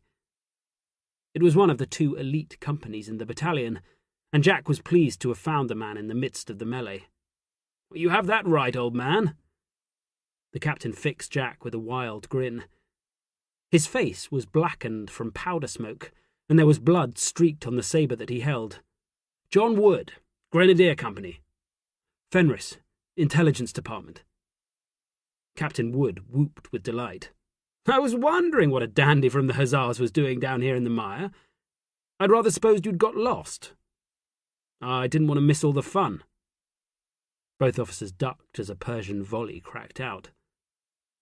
"Where are the second?" Jack pressed his mouth close to Wood's ear, bellowing the question. He had no sense of the rest of the assault. The 2nd Bombay Light Infantry had been on the 64th's right flank. He had not seen them since the attack started, and he had no idea if they had advanced or been beaten back. "They're still with us," Wood shouted the reply, "but they're in the same bloody mess as we are. We have to get up that slope and drive the buggers back." Jack knew he was right. If the assault were not to fail, the officers would have to get the men to leave their shelter and throw themselves up the slope. The redcoats would have to summon the courage to charge directly into the face of the heavy enemy fire. This was the responsibility that Jack had half forgotten, making the decision that would see men die at his command. Yet it had to be done. If they stayed where they were, the men would be cut down where they stood, the relentless enemy fire still finding targets no matter how hard the men pressed themselves into the dirt of the moat's wall. If they fell back, the blood the red-coated battalions had already shed would be wasted. "Let's get this done!" Jack had to shout the words as the Persians' rate of fire increased. The enemy had sensed that the fight was balanced on a knife edge and had doubled their efforts to turn back the British assault. Bloody hell!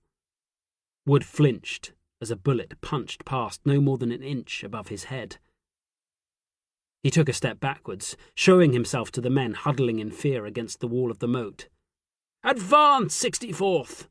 64th will advance!" Jack's heart thumped in his chest as he searched for the courage he would need. He looked back and saw the strain on Captain Wood's face. He risked a glance upwards and saw the Persians leaning forwards trying to shoot directly at the redcoats who were partially hidden from view. There was little shelter in the moat. If they stayed where they were, they would die. Fucking hell. He swore once under his breath, and then pushed himself forward. This was the other responsibility of an officer in battle, the one Jack feared more than any other. Officers could shout and scream and give as many orders as they liked, but there were times when there was nothing for it but to show the men what was expected of them. "Piss off!" The redcoat to his front cursed Jack as he elbowed his way into the press of bodies. Behind him he could hear Wood bellowing at his company to go forward. The redcoats were stubbornly clinging to the side of the moat, not one man willing to brave the dreadful barrage of musket fire. "Shut your mouth!" Jack slammed his elbow forward, forcing his way through, ignoring the bellows of protest. He reached the wall of the moat. The side was not sheer, but it sloped up steeply away from him. Above it was a wide ledge that wrapped around the base of the fort's wall. If Jack managed to clamber up, he would be forced to stand in the exposed space where every Persian infantryman could see him. He thrust his revolver back into his holster and pulled himself up as far as his arms could reach, the action made clumsy by the tulwar he had kept gripped tight in his right hand. His boots slipped on the sandy slope, and he was forced to use his one free hand to pull himself forwards, his progress reduced to little more than an undignified crawl. He screwed his courage tight and scrabbled his way up the side of the slope, then kicked hard and clambered onto the ledge. He flinched as bullets scorched past, but forced himself to his feet before turning to face the men of the 64th. He could see the fear in the whites of their eyes, the strain of enduring the enemy fire clear on every smoke-streaked face. 64th! His voice was huge. He saw men who had buried their heads in the sand lift their faces as he demanded their attention. "You will advance!" He recoiled as a musket ball smacked into the sand next to his feet, kicking up a puff of dust that splattered against his shaking legs.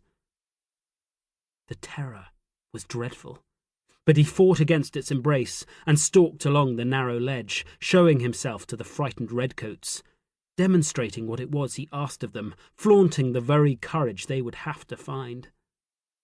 64th! Follow me! It felt as if every Persian soldier was aiming at him personally.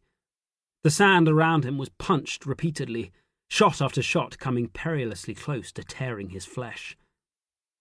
Somehow he survived and roared his orders, setting the example that the redcoats so badly needed. "Follow that officer!"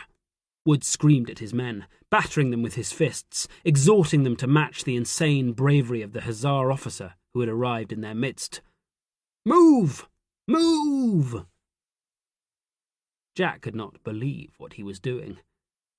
He had no place being in the fight, yet once he had seen what had to be done, he felt he had no choice. He was an officer. He was there to lead. A dreadful roar erupted from the packed crowd of redcoats. It was a feral sound, a release of pent-up terror as they finally pushed aside their fears. As one, they stormed forward, swarming up the treacherous slope and into the face of the enemy fire. The Persian barrage faltered, as the red-coated horde emerged from the cramped confines of the moat like a monster released from the depths of hell. A ragged volley rang out. At such close range the Persian soldiers could not miss, and each bullet knocked a redcoat from his feet, the men falling like skittles at the fair. The redcoats roared in defiance, hurling themselves out of the moat, the bodies of the fallen tumbling back to lie ignored and forgotten in the bottom of the ditch. The Persian defenders wavered. Some turned and ran, abandoning their fellows to face the redcoats alone. Others looked down in horror at the horde that swarmed around the base of the wall, their muskets forgotten as terror took hold. A brave few cursed and reloaded, skinning their knuckles on their bayonets as they raced to be ready to fire again. Jack reached forwards and took a firm handhold on the wall in front of him. Decades of wear had left wide gaps and channels in its muddy facade. With his tulwar still held in his right hand, he heaved himself up and started to scale the wall, terrified that he would drop his sword and reach the top without a weapon to fight with. All around him, the redcoats followed his example. They worked together, some bending double so they could be used as steps, others taking a firm hold of their fellows' crossbelts before thrusting them up the wall to grasp the parapet. Jack could hear the bellows of a sergeant as he called men out of the assault, organising a firing party to scour the wall ahead of the climbing attackers. He flinched as their first volley cracked past him, driving the Persian defenders away from the edge of the rampart and clearing a space for the fastest redcoats to clamber up onto the top of the wall. His lungs rasped with the strain of climbing. He glanced up and saw a Persian soldier lean over the wall and point a musket straight at him. He caught a glimpse of the clean-shaven face underneath the tall, cone-shaped hat, and watched transfixed as the man aimed down the barrel of the musket, one eye screwed shut as he drew a bead on the officer who had inspired the attack. Jack braced himself, frozen in horror, his body tensing for the inevitable agony. The musket coughed as it fired, and Jack nearly let go of the wall in his terror. He felt the bullet snap past his body and screamed as he waited for the pain to come. To his shock, he felt nothing. He looked up. The man who had seemed certain to kill him had gone. "Come on, old man." Captain Wood flew past him, the commander of the Grenadier Company scaling the wall with the agility of a mountain goat. "Forward the 64th!" Jack hauled himself upwards, racing the 64th's captain up the wall, determined not to be second. Despite his best efforts, Wood reached the top first, and Jack had to pause to avoid being caught by the scrabble of boots as his rival vaulted over and onto the parapet. The explosion of a close-range volley assaulted Jack's eardrums, cutting through the air above his head, but there could be no turning back. With a final effort, he flung himself over the wall, a dreadful war cry blurting from his lips as he prepared to fight whatever waited for him on the other side of the parapet. He stumbled forward, tripping over the corpse of the man who had aimed the musket at him just a few moments before. The man had taken a rifle bullet directly between the eyes, and Jack knew he owed his life to the quick-thinking sergeant who had dragged enough men from the assault to cover those climbing the wall. There was no time to dwell on his deliverance. A blue-coated Persian soldier thrust a bayonet at his ribs, trying to strike him down while he was still recovering from his wild scramble onto the wall's summit. Jack could do nothing but watch in horror as the blade slid across his chest. He felt the edge score his flesh, but the inexperienced Persian soldier had thrust too soon, and the bayonet went wide. Jack screamed in relief and with savage joy hacked his tulwar forward, smashing the blade into the Persian's face. The man fell, his scream ringing out as Jack stamped forward, already searching for his next target. He felt the madness of battle and let it take him, throwing himself at the press of Persian soldiers that milled in terrified uncertainty as the redcoats swarmed over the parapet. He slashed at the nearest enemy, the sharpened edge of his tulwar tearing across his victim's cheek. He roared as he fought, snarling his hatred into the faces of the men who sought to block his passage. He moved forwards into the gap he had created, forced to step over the torn body of Captain Wood as he went. The man he had raced to the top of the wall had paid a dreadful price for having arrived first. The Persian volley had cut him down, but although his body was riddled with enemy bullets, somehow he had managed to fight on. A Persian infantryman lay across his legs, the officer's thin sabre buried deep in the man's stomach. "Forward the 64th!" Wood still lived. He shouted at his men to close with the enemy even as he lay in a pool of his own blood, fanning their desire for revenge. A Persian sarbaz wearing the twin stripes of a darkbash lunged at Jack. There was little conviction in the attack, and Jack laughed aloud as he simply twisted past the blade before hammering the guard of his tulwar into the man's face. The Persian slumped to the ground, and Jack stepped past, daring the other enemy soldiers to fight him. Not one stepped forward to meet his challenge. The ferocity of his attack had forced the Persians back, creating more space for the redcoats who were spilling over the wall all around him. Already they had claimed the bulk of the parapet, and now they looked to attack the last enemy soldiers, their bloodlust reaching fever pitch after enduring for so long under the Persians' relentless fire. The respite gave Jack a moment's freedom, and he snatched his revolver from his holster. He still had 2 bullets left in its chambers, and he emptied the weapon into the press of enemy bodies. The closest soldier crumpled as the bullets tore into his flesh, his body falling to lie at the feet of his fellows. More bullets followed as the men from the 64th finally had a target for their Enfields. At such close range, the effect of the modern British rifles was terrible. The ragged volley gouged through the Persian soldiers, tearing their bodies apart. Each bullet passing through more than one man in a dreadful demonstration of the weapon's brutal power. The sarbaz could take no more, and they broke. Still the redcoats fired, mercilessly flensing the retreating infantry, dropping more bodies to the ground. "After them!" Jack's voice cracked as he roared at the redcoats.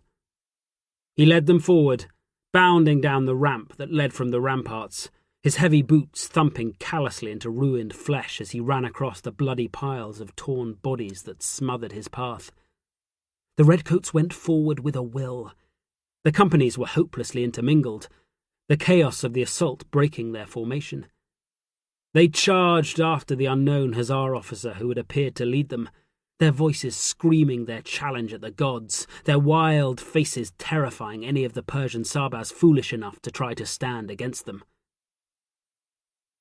The ground levelled under Jack's boots, and he slipped and slid to a halt in the courtyard at the centre of the fort. The redcoats surged past him like a mob, chasing after the fleeing Persian soldiers who had tried so hard to keep the invaders at bay. The fight was over. Now all that was left was revenge. "Arthur! What the devil?" Jack turned and saw a face he recognised in the tightly pressed ranks of the redcoats racing past. "Knightley!" He bellowed the greeting as the young lieutenant elbowed his way out of the crush and stumbled towards him. Knightley's face broke into a wide smile as he saw his former guardian. "What on earth are you doing here?" He followed the comment with a peal of laughter. Jack laughed with him, releasing the joy he felt at having survived. Knightley reached forward and clapped Jack hard around the shoulder. "I thought you were off to rejoin the 24th in the Punjab. Now here you are, larger than life and dressed in a bloody Hussar captain's rig. How the devil do you explain that?" "There's enough time for that later. Come and give me a hand." The rush of victory surged through Jack. He knew that he had led the 64th to take the fort, certain that it had been his action that had forced the Redcoats to continue the assault when they might have wavered and broken. He laughed at his own arrogance, ignoring the bemused look on Knightley's face. He did not care what anyone thought. He had shown that no matter who he might pretend to be, he still had the ability to fight. Now it was time to remember the orders he had forgotten in the wild melee of the attack. It was time to do the devil's bidding. Chapter 17. "Come on, this way," Jack called over his shoulder to Knightley as he made his way towards one of the few doorways that led off the fort's central courtyard. He had no idea where he was going, but he could see a few windows above the doorway, and it seemed the most likely direction. Behind them, the Redcoats were still piling over the ramparts. The 2nd Bombay Light Infantry had followed the 64th into the chaos of the assault, and now both battalions scoured the fort for any remaining enemy soldiers. Those they found, they killed, their bayonets ending the last resistance without mercy. In desperation, a handful of the beaten defenders took to the cliffs behind the fort, many plunging to their deaths as they tried to flee the victorious Redcoats. The only alternative escape route was a network of steep ravines away to the west. As the Redcoats piled into the fort, these gullies and slopes were filled with those Sabas lucky enough to survive the assault. Yet even here, there was to be no sanctuary. As the enemy fled, Stalker released his cavalry, ordering them forward to harry the fugitives. The ground was poor, and it would deny the cavalrymen the opportunity to massacre the fleeing infantry, yet they went forward willingly, the raucous call of their buglers urging them onward. Even from within the courtyard, Jack could hear the whoops and yells as they rode down any of the Persian infantrymen they could find, pursuing the remnants of the enemy force, their bloody sabres inflicting still more casualties on the broken ranks. Jack pushed open the heavy wooden door with his boot, his muscles tensing as he half expected an enemy soldier to attack him the moment his hiding place was revealed. To his relief, the darkened interior was empty. He took a tentative step forward and peered inside. The small anteroom behind the door contained a number of ammunition crates, the wax paper that had protected the cartridges now scattered around the room. A single wooden staircase led upwards, and Jack felt a prick of fear as he realized he would have to scale it if he were to obey Ballard's orders and seek out any important documents before the Persians had time to destroy them. He turned and saw that Knightley had followed him inside. The lieutenant's face was pale as he walked into the ammunition store, his Adam's apple bobbing up and down as he too looked at the dark stairway. For the first time, Jack noticed that Knightley's drawn sabre was still clean, the steel unblemished by blood. "Are we going up?" The lieutenant's knuckles showed white as he gripped the handle of his sabre. He sounded like a small boy asking for permission to be taken to bed. "I'll go first. Stay back in case I have to fight." Jack gave the instructions in the clipped tones of an officer. There was no doubt who was in charge. "Have you fired your revolver?" Knightley shook his head and unbuttoned the flap of his holster before holding the weapon by the barrel and offering it to Jack. "I never had the occasion to use it." Jack holstered his own empty gun before taking Knightley's. "Is it loaded?" "Of course." Knightley spoke softly. He looked crestfallen, as if Jack had somehow questioned his bravery. "Stay close." Jack flashed Knightley a rakish smile. "And follow me." The stairs turned to the right. The central wooden column blocked Jack's sword arm. If he were forced to fight, any defender would have the advantage of both height and the unrestricted movement of his own sword. It was just as the architect of the fort had planned. It was a design mirrored throughout the globe, from the dusty, damp stone fortresses of England to the splendid Maharaja citadels of Hindustan. Jack crept up the stairs, Knightley's revolver held steady in his left hand, the barrel pointing upwards. He would not hesitate to fire if necessary. In such an enclosed space, the revolver would be deadly. He smiled as he tiptoed up the creaking stairs. The stopping power of the modern handgun had made a mockery of the antique defences. He attempted to hide the soft scuffle of his heavy boots in the din of battle that still echoed through the fort. Yet, no matter how hard he tried, every step seemed to thump against the ancient wood, so that it sounded as if an elephant was marching up the stairs. He paused and sucked in a deep breath, listening carefully, his ears straining to hear if anyone waited around the next turn of the staircase. He heard nothing. He closed his eyes and screwed his courage tight. He had endured enough pussyfooting around. "Fucking hell!" He roared at the heavens as he threw himself forward, bounding up the staircase, taking the steps 2 at a time as he gave up the slow, nerve-stretching pace and gambled everything on violence and surprise. His boots thumped hard into the wood. He felt the effort pull at his thigh muscles, and his breath rasped in his lungs in the moments before he burst round the last turn and into the simple room that mirrored the ammunition store below. The scream took him by surprise. It was the piercing wail of terror released. He stumbled into the room, his eyes roaming the gloom for the source of the terrible sound.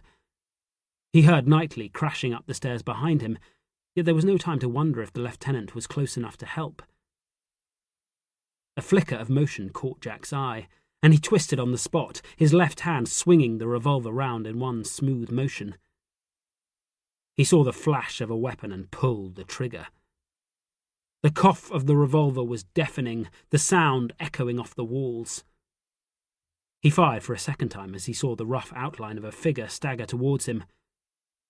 There was no time for thought, and he pulled the trigger once more, sending a third bullet into his assailant.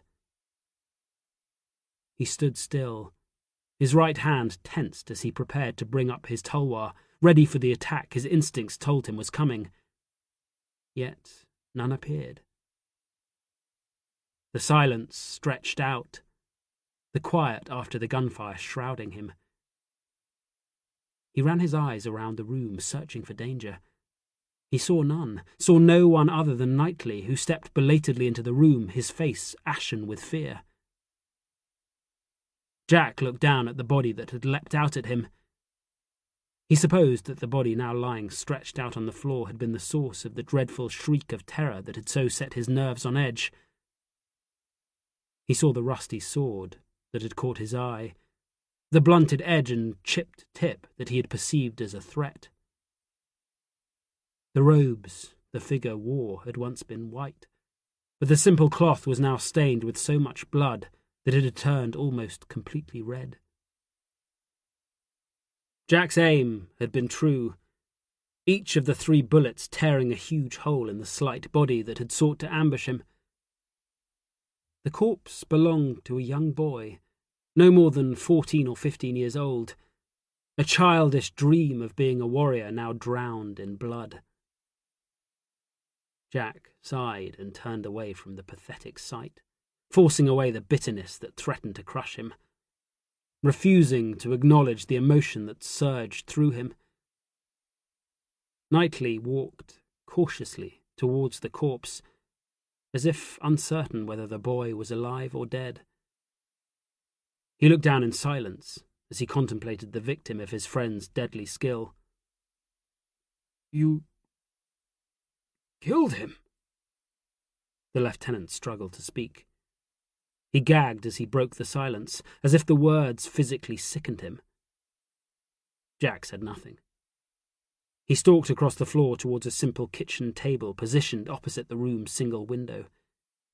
Its top was smothered with stacks of paper. More was dumped carelessly on a battered dresser rammed hard into the corner behind the table. Jack had discovered what he had been sent to find. He was just a boy. Knightley still stood over the body of the child. His sabre was held low in his hand, as if it was suddenly too heavy for the young officer to carry. He wasn't much older than me, yet you blew him apart. Jack laid the smoking revolver on a pile of paper and began to sift through the documents. You killed him, damn you! Knightley raised his voice as he repeated the accusation. The boy had fallen so that he lay on his back. Jack's bullets had hit him in the body, leaving his face untouched. His young features were twisted into a dreadful, teeth-bared grin of terror. His upper lip was flecked with fine hairs that he had not yet been old enough to shave away. Dark ringlets curled down from his temples to whisper across his face, some errant strands catching and sticking in his staring eyes. He tried to kill me. Jack's veneer of composure snapped. Now get a fucking grip and help me. Knightley shook his head, trying to dispel the nightmare, but he did as he was told, obediently sheathing his sword before coming to join Jack at the table. Is it always like this? He picked up a single sheet of paper before tossing it away without so much as glancing at the text. No. Jack swallowed the bitterness. It's usually much worse. He was locking the memory away, securing it in the darkest recesses of his mind, where he hid all the horror that haunted him.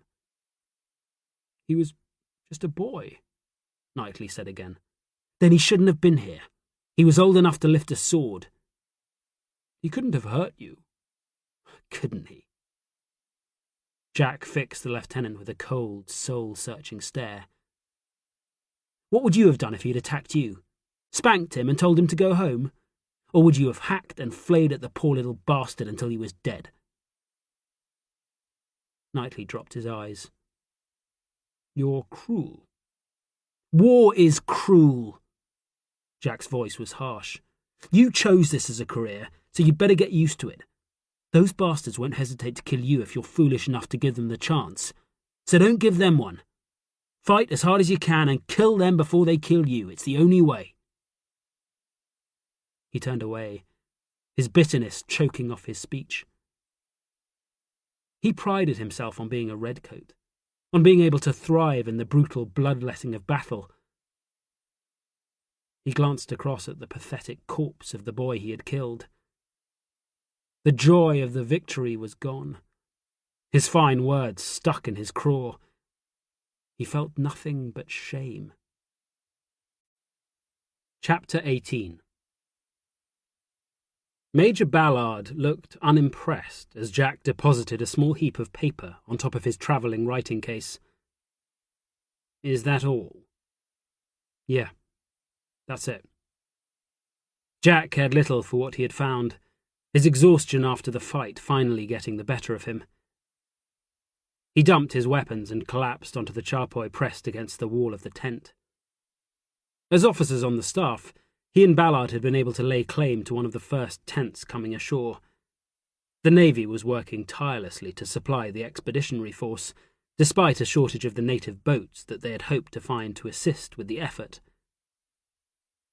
The small tent, which would ordinarily have housed a single officer, had become the less than salubrious headquarters for Ballard's intelligence department. Jack lay back, not caring that he was filthy dirty. He heard Ballard sniff in disapproval, but he left Jack alone and started work on the proceeds of his subordinate's morning's work. The silence stretched out, but Jack was in no mood to talk. He wanted nothing more than to close his eyes and find rest, but the battle was too recent, the memories too fresh. It would take time for him to push them into the corners of his mind where he knew not to go. So he lay back and stared at the ceiling, trying to force the images from his mind and the shame from his heart. At last, Ballard spoke. Stalker is pleased. We won. That's what he wanted. I should bloody hope he is pleased. Jack's reply was flecked with belligerence. He felt his anger building. His commander had greeted him coldly, and the reception had got under his skin. He was covered in the grime of the battlefield, his hands caked with the blood of the men he had killed. Ballard was immaculate, his uniform as clean as his soul, and Jack hated him for it. "Of course we won," Ballard snapped his reply, insensitive to Jack's mood. They had barely 2,000 against a full division and half the bloody fleet. We should have been able to walk in there and wipe our boots on their doormat without losing so many damn men. Jack remembered the terror of leaping into the enemy trenches, the unbridled fear as the air hummed with bullets, the memory of standing alone to lead the 64th out of the shelter of the moat. It was a hard fight. Our men did well. He bit his tongue, trying to hold back his fraying temper. The men did damn well. Ballard shot Jack a frosty glare. Do not think that I denigrate the fine efforts of our soldiers. They gave us the victory, not General Stalker, and most certainly not us on the staff. Jack grunted in reply. In his experience, generals laid claim to victories no matter what the circumstances. And do not think I have overlooked your efforts. Ballard continued his tirade. I have heard all about your damn exploits. You should not even have been in the fighting. Where else should I have been? Jack snapped the question. Out of the damn way and obeying the orders that I gave you. They needed my help. What utter claptrap! Ballard's face flushed as his own temper rose. It was not your job. Your orders were to stay out of the way and go in after the assault. If I had known you would want to play the hero, I would have let you rot in a cell in Bombay. I have no need of a soldier. Men who can wield a sword at 10 a penny round here, men who can do what you do, are not. I suggest you remember that, and next time do as you're bloody well told. Jack glared back, fighting against the urge to lash out. The image of the boy he had killed flashed into his mind. It shamed him. He had nothing to be proud of. He sighed and did his best to speak in an even tone, his words cutting through the atmosphere that had been building between them. I did what I thought I had to do. It might not be what you ordered, but I could not stand back and watch those men die. Ballard fixed him with a keen stare. For the first time, Jack saw a grudging respect. Very well. You are a brave man, Jack, if perhaps not a wise one. I would ask you to give my orders more consideration in the future. Jack nodded. I'll try. Ballard shook his head slowly. You will do more than try. Obey my orders or face the consequences. There is no middle ground. Is that clear? Yes, sir. Jack tried to sound chastised. He was too tired to fight any longer. Good. Ballard sat back and breathed out as if releasing a hidden tension. So, it appears we have a problem. His voice cracked as he revealed what had him so rattled. We have failed. Stop being so damn melodramatic. Jack's patience was wearing thin. How have we bloody failed? He did not understand. Ballard had given the general a full account of the defences. They had been just as he had described.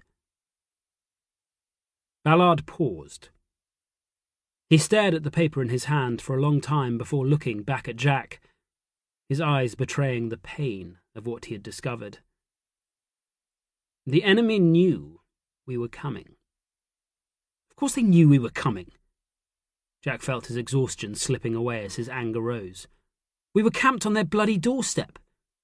Their general would have to be bottlehead stupid not to know we were going to launch an attack. Ballard scowled. They knew more than that. He brandished the paper. our numbers, which battalions would lead the attack, even what Stalker had for bloody breakfast. They knew everything. Jack still did not understand. So they knew we would attack. None of that changes anything. Perhaps it would not have affected the course of the battle, but it still means there is a spy in our camp. Ballard threw the paper on his desk in disgust. At the very heart of our operations. How can there be a Persian spy in our camp? Jack was tired, and he answered more scathingly than he meant to. I'd rather think we would spot them. They will not be parading around in their damn uniform. Ballard's reply was biting. They will have a little intelligence. He clearly doubted this was a trait shared by his subordinate. So, what are we looking for? Jack was finding organizing his thoughts like wading through a swamp. If I knew that, Jack... Ballard let the thought go unfinished. What I fear is that the enemy have already succeeded in placing a network of spies around us. What the hell do you mean by that? I am thinking of a number of spies, all working for a single spy master. That is what I would do if I were them. Position a web of agents around our operation, all controlled by a single source. Do you think the Persians are that clever? Of course they are. Do not forget they have the Russians working with them. I shouldn't be at all surprised if the damn Russians control the spies. It would be quite up their street. They know the rules of this particular game better than anyone. Better than you. Ballard scowled. No. I will find them. Well, you haven't found them yet. Jack was quick to snipe. Thank you, Jack. I am fully aware that it is my job to prevent the enemy infiltrating our establishment, so that makes this my failure. For the first time, Ballard's emotions were revealed. Despite his carefully constructed facade, there was a hint of shame in his voice. Jack finally understood. Ballard blamed himself for the hard fight. Jack had been unfair.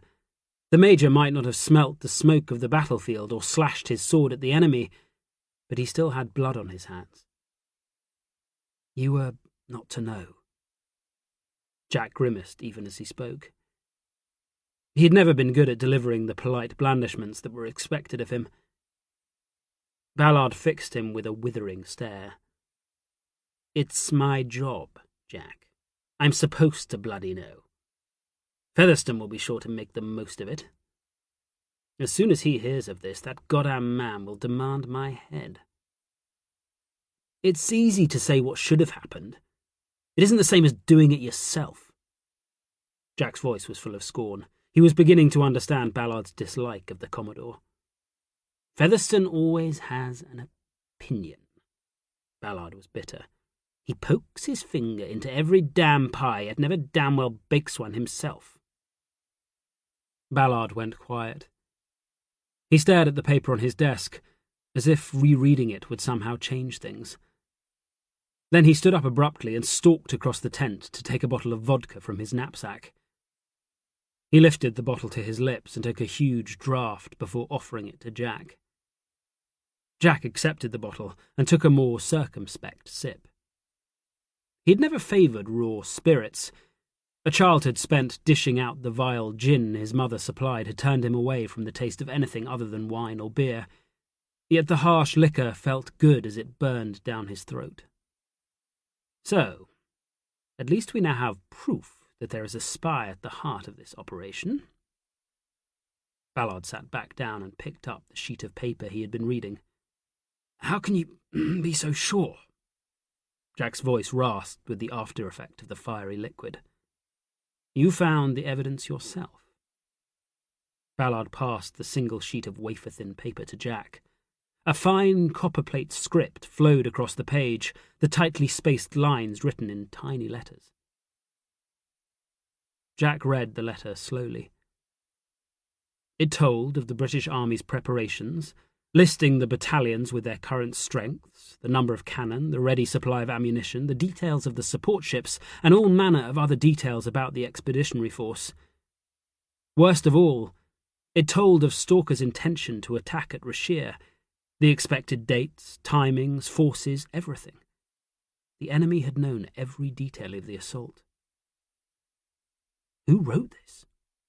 That, Jack, is the question. You might want to read the last paragraph on the second side. Ballard sat back in his chair before dropping his head into his hands. Jack did as he was told and flipped the page. It took him a moment to find the passage Ballard had mentioned. When he did, he felt an icy hand place a grip around the back of his neck. The paragraph spoke of a formerly unknown captain of hussars who had appeared on the staff of the intelligence department. It was a brief reference, nothing more than 2 short sentences, yet it still made for hard reading. The author of the revelatory letter had damned Jack with a succinct turn of phrase, referring to him as a loutish rogue who was probably no more than a hired thug. Ballard winced as he saw Jack's face. Do you still doubt we have a problem? No. Jack wanted to scrunch the paper into a ball, but he contented himself with tossing it back onto Ballard's blotter. So who the hell is it? I would give a great deal to know that.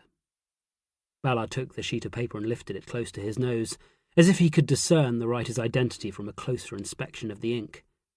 But it is our job to find out, and we had better do it damn fast. And how do we do that? You are full of questions. Ballard closed his eyes as he thought. I have a few spies of my own, and... You do? Jack interrupted. Really, Jack? Do you think I am a fool? I got to the bottom of your sorry little tale without too much difficulty, so it shouldn't surprise you that I know what I'm about. Ballard was condescending. I know my job. Do not ever doubt that. Jack bowed his head. Ballard was right to remind him of his place. They have yet to provide anything useful. Ballard snorted as he acknowledged his lack of success. Palmer has been in touch with a few of them. I have good reports on the enemy forces. I have nothing on any spy network. Jack had wondered where Ballard's shadow had been. He had barely seen the bodyguard since they had arrived. It was a sharp reminder that he did not know all of Ballard's affairs, something he would do well to remember. With Palmer engaged, it will fall on you to assist me here. Jack nodded. He did not know how he could help, but Ballard's scorn had shamed him. He was determined to prove himself useful, to demonstrate that he possessed the wit and the ability to be more than just a killer. Ballard was watching him closely. You will have to be circumspect. I cannot have you blundering around like a bull in a china shop, and there had better be no more of your damn belligerence. I understand. Jack was thinking of Sarah. She was well connected. Perhaps he could use her to help him. You had better. Do not make me regret giving you this chance. I won't. We shall see. Ballard's gaze rested on him. We shall see. So I expect you heard that the fleet bombarded the town of Bashir and forced them to surrender. I did. That gives us a secure foothold here. The Navy will keep us supplied, and Stalker will use the next week or two to build up the army's strength and to prepare for a longer attack into the interior. That's if he is not replaced. Is that likely? Ballard puffed out his cheeks and sat back in his chair, placing his hands behind his head. I would say it is now inevitable. He won his victory, but the cost was too high. Colonel Mallet of the 3rd Bengal Light Cavalry died in the assault, and we lost 2 other officers from the 20th. Worse, Brigadier Stopford from Stalker's own staff was killed. You simply cannot lose a companion of the bath and still consider yourself to have fought a small skirmish. I'm of the opinion that the government will now regard this as a more serious venture than they first thought. They will either need to hold us here indefinitely or reinforce us. If they choose the latter, Stalker is not senior enough to command more than a single division, so they must send a new commander-in-chief. Poor Stalker. He will not take it well. Ballard did not sound overly concerned at the notion. He is doing his best to ensure he stays in command. He has written his dispatch praising every damn person he can think of. He is even recommending an officer from the 64th for one of the new Victoria Cross medals for bravery, Captain Wood. Jack smiled as he remembered the officer who had beaten him to the top of the wall. Wood fought well. He deserves to be recognised. The Stalker also mentions another officer who led the assault, and who many are saying inspired the victory. He has asked me if I know who it might be, so that he can be recommended for the same medal. Jack looked at Ballard keenly. What did you tell him? What do you think I told him? For the first time since Jack had returned, Ballard smiled. I said I had no idea who it might be. I had no one involved in the assault, so this mysterious figure could not possibly have come from my department. Jack smiled, despite the disappointment. You bastard. Ballard laughed off the insult. You don't exist, Jack. I can hardly have you listed in the damn dispatches. But you did well. All things considered. Well done. Jack threw back his head and laughed. If he had been a real officer, he would now be basking in the glory of receiving the newly conceived medal that was the highest accolade for bravery. But such a fate was denied him. He was no more than a charlatan masquerading as an officer. His only thanks would be a sarcastic nod from the man who had ordered him to stay out of the battle. So, what now? He asked, reaching to take back the bottle of vodka. Now? Ballard smiled wolfishly. Now we find the enemy's spies. I don't care if there are 1 or 100, we will find them all. And then? Then you kill them. Slowly. Jack nodded in agreement. He was never going to receive a medal. He would have to find satisfaction in other, more visceral ways. He would hunt down those who had given the enemy the information that had certainly led to the deaths of many redcoats. Then he would do the job he had been brought all this way to do. Chapter 19. Jack walked towards the town of Bushire with pride. Sarah Draper had slipped her arm through his as they left the British encampment. It was an innocent enough gesture, yet he savoured the feeling of walking with such a beautiful woman. It had earned him many jealous glares from the other officers who were diverting themselves by visiting the recently captured town. He had heard little to recommend the place, but when Sarah had suggested paying a visit, he had been unable to deny her. Now that they had left the encampment behind, he had begun to enjoy the temporary reprieve from Ballard and his quest to find the spy. The assault on Rashir and the subsequent capture of the nearest large town had given the army some respite from the rigours of the campaign. Yet, despite their efforts, the men would not have an opportunity to enjoy their hard-earned rest. Stalker had issued orders for a wide defensive trench to be dug across the narrow neck of land that separated the swampy peninsula on which Bashir sat from the mainland. It was to be 3 feet deep and 6 feet wide, and the earth was to be thrown up to form a sturdy parapet.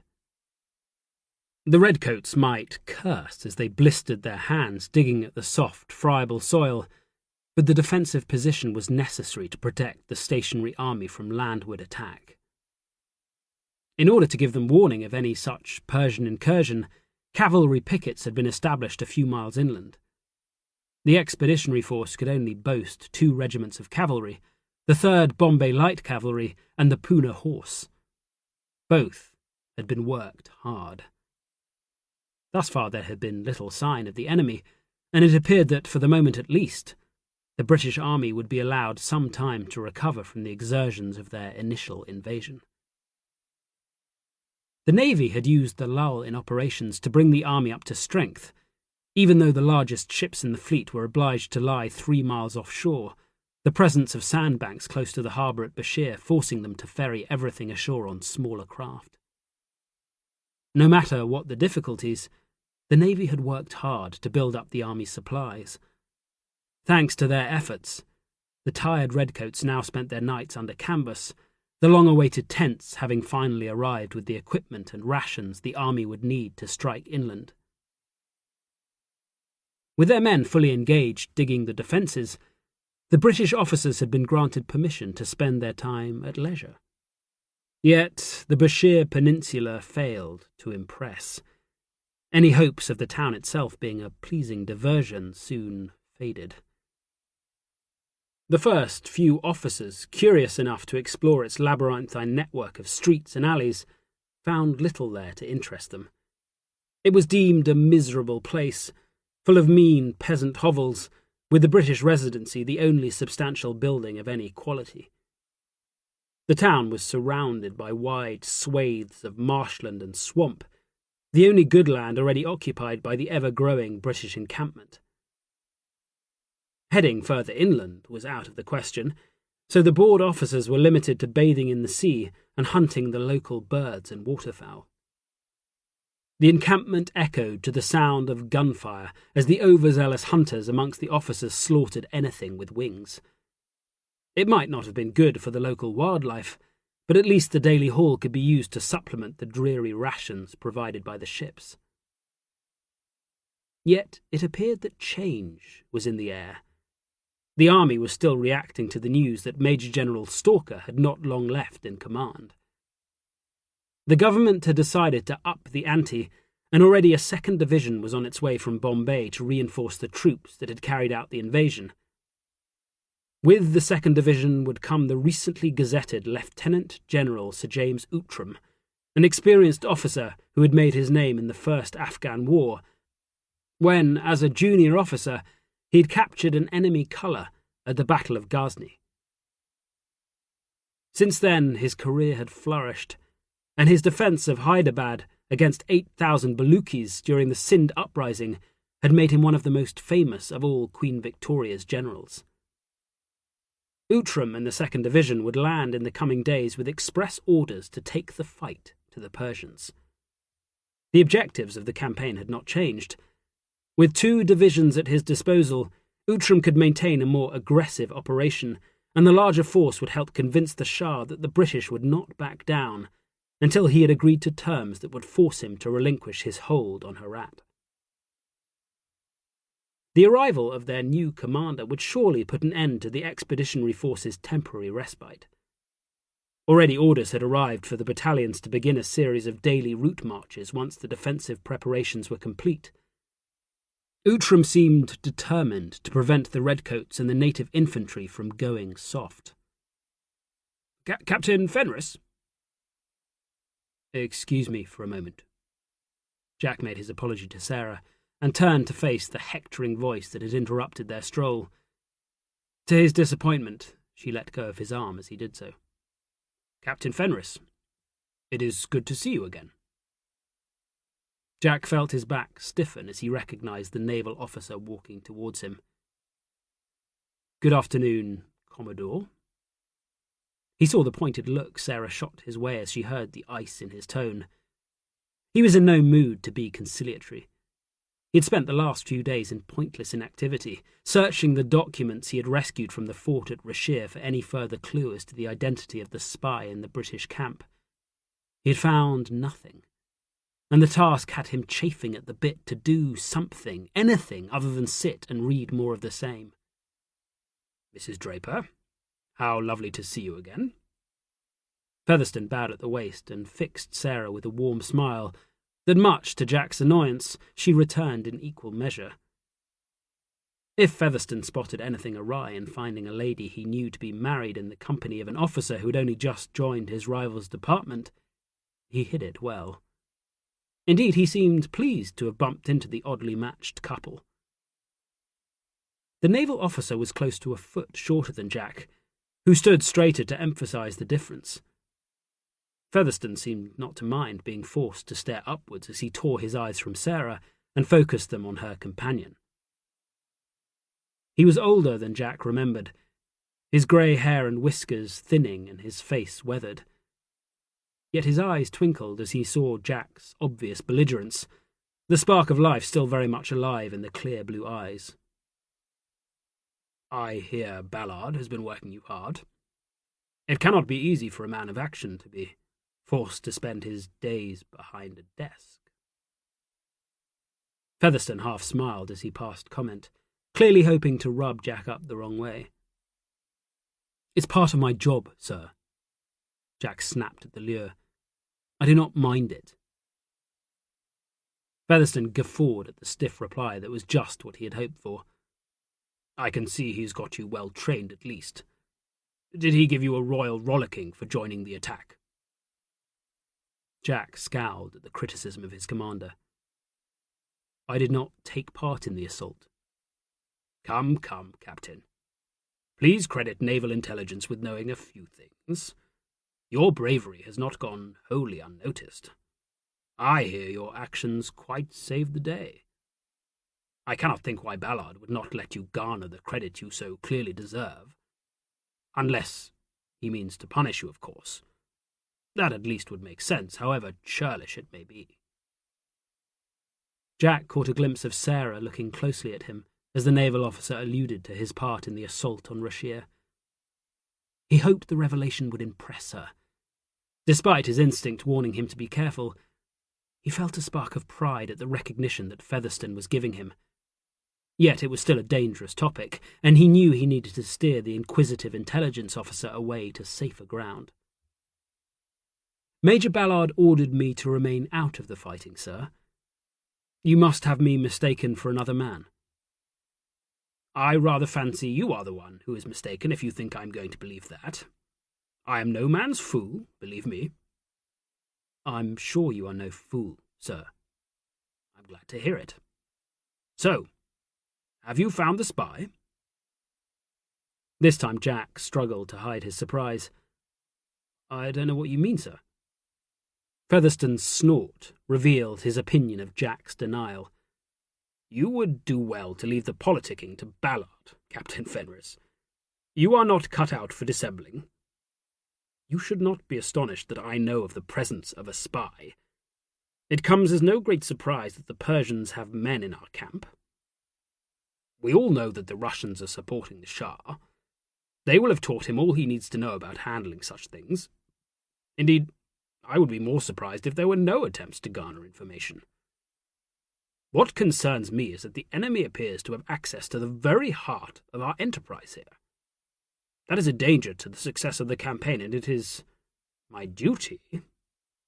He smiled thinly at Jack before continuing, "Our duty to discover their identity and root them out before any more harm is done." "Then may I ask what the Navy is doing about it?" Jack lifted his chin as he asked the pointed question. Featherstone was not at all put out. "Why, the same as you, I imagine. Judging from your reaction, we're both having the same amount of success." "Perhaps." Jack tried to remain non-committal. The Commodore was right. He was out of his depth. "So, you think there is just the one spy?" Featherstone scowled. "I think it is unlikely that even the army is foolish enough to allow more than one. Does Ballard think there are more?" "Major Ballard keeps his own counsel." "I'm sure he does."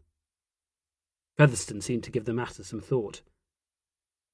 "No. It does not make sense, to me at least. One well-placed spy could do much more damage than a dozen poor sources. Why would the enemy risk placing more than one agent? We are looking for one man, I'm sure of it." Jack made a note of Featherstone's certainty. "It really is a shame Ballard is so secretive." Featherstone shook his head at Jack's reluctance to be drawn. It would be better for everyone if our two departments could find a way to work together. I'm sure Major Ballard has his reasons, sir. For the first time, Featherstone scowled. The man is clearly paranoid or deluded, perhaps both. I would like to ensure you are not prejudiced against us. My door is always open to you. If you feel you have information that would be best shared, you must not hesitate to come to me. Jack said nothing. Featherstone smiled at the reaction. You are a loyal soul, Captain. It does you great credit. But sometimes you must think of a higher purpose. You must do what you know to be right, no matter what the cost. Isn't that so, Sarah? Sarah's brow furrowed. I would like to believe I would do what is right. Jack heard an unfamiliar trace of timidity in her voice. Featherstone looked at her sharply before continuing, leaving no time for Jack to dwell on her reply. Anyway, I would not wish to delay you. I can see you are out to enjoy a pleasant afternoon's excursion, although I must warn you that you may not find Bushire to your taste. It is a mean place. There is little to recommend it. Jack nodded politely. Featherstone reminded him of a hungry sparrow pecking at the ground in the hope of finding a delicious morsel. No matter how many times he was disappointed, he could not resist pecking some more. The Commodore turned back to Sarah. Mrs. Draper, I was wondering if you and your brother would do me the honour of dining aboard tonight. The place hasn't been the same since you left us. Sarah bobbed her head in acknowledgement of the gracious comment. We would be delighted. Wonderful. Featherstone clapped his hands. Until tonight, then. He bowed at the waist and left Jack and Sarah alone. Do you really like him? Jack asked when he judged Featherstone to be out of earshot. Sarah slipped her arm back through his as they turned to resume their walk towards Bushire. He's good company. He looked after me when we were on board his ship. It would have been rude to refuse him. Do you mind? Of course not. Jack was surprised she asked the question. I shall not stay late. She nestled her head against his arm, like a cat brushing against its master. We shall have the night together, I promise. The idea made Jack smile, and he pushed the meeting with Featherstone from his mind. Perhaps, when you are there, you could do something for me. He asked the question softly. He was thinking of Ballard's instruction to help him discover more about the spy plaguing the army. It was clear from their conversation that Featherstone was working on the same thing.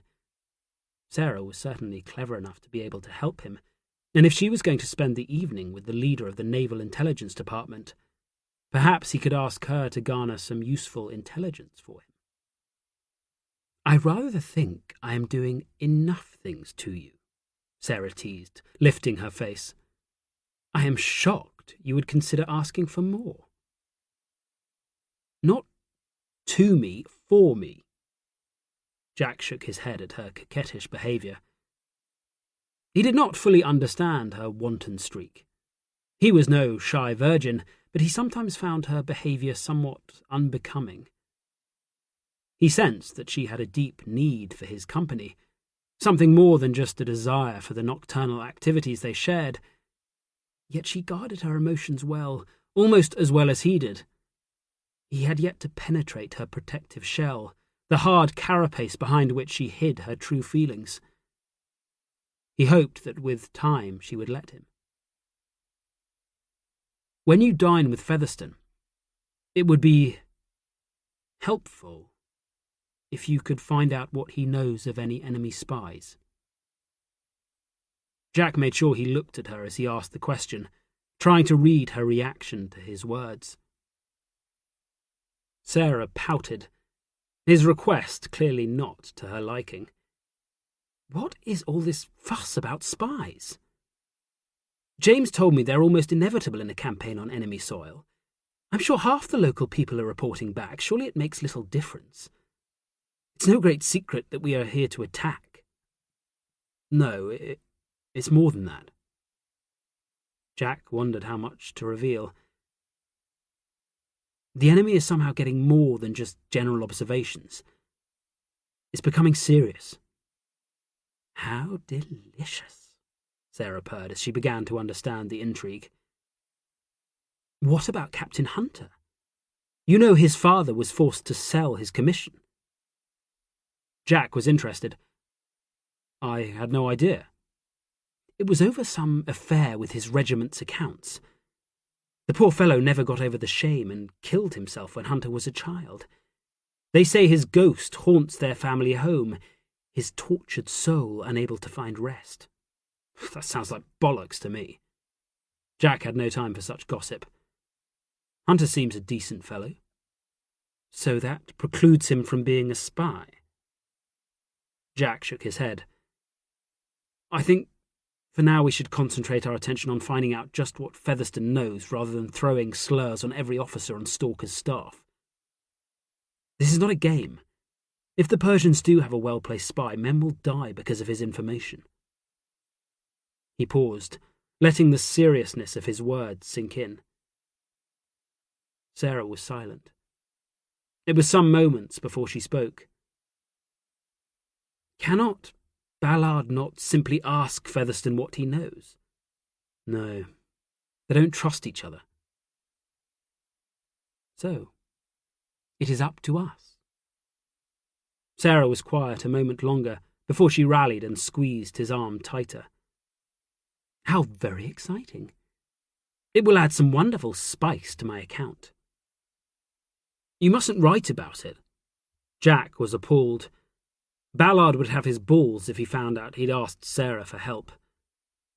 At least, not yet. Not until this is all over. I shall be the soul of discretion. Sarah was clearly delighted at being involved in Jack's scheme. There really is more to you than meets the eye. I think I may have underestimated you. Jack smiled at the notion. He was pleased to have Sarah on his side. He had a feeling she would be a powerful ally. They walked in silence as they entered Bashir, content in each other's company. The street was narrow, with windowless buildings pressed hard on either flank. It was a dank, foreboding place, and the muddy ground underfoot was liberally scattered with filth. Featherston was right. Jack acknowledged the Commodore's warning about Bashir. This place has little to recommend it. Featherston is often right. You would do well to remember that. You can trust him. You cannot place all your faith in Major Ballard. Why do you say that? Jack stopped in the middle of the road. There was no one else around. Many of the town's inhabitants had taken to staying in their houses now that the invading army had made its camp on their doorstep. He has a reputation as a ruthless man who will stoop to any depths to achieve his aims. He will not serve you well. Jack said nothing. He could understand why Ballard was thought of in that way, yet during his time with the Major he had come to like the man. There was something refreshing in his forthright manner, especially when compared to so many of the callow buffoons Jack had encountered in the British Army. You must be careful not to be used, Sarah continued, for he will discard you without a qualm when he is finished with you. Jack kept his face neutral. He could have levelled the same accusation at Sarah herself. He knew where he stood. He was aware that the time would come when he would be cast out. By both of them. He had been alone too long for that thought to worry him. You do not agree? Sarah's mouth twisted in vexation as she noticed that Jack was ignoring her advice. Jack saw the flash of temper in her pale blue eyes. I do not. You think you know it all, don't you, Arthur? You know about Ballard, about Featherston, even about my brother. Is there anyone that surprises you? No. He spoke with blunt honesty. How very sad. Jack turned and began the long walk back to the British encampment. He'd gone no more than a dozen paces when he heard footsteps as Sarah trotted after him. She slipped her arm through his, but said nothing.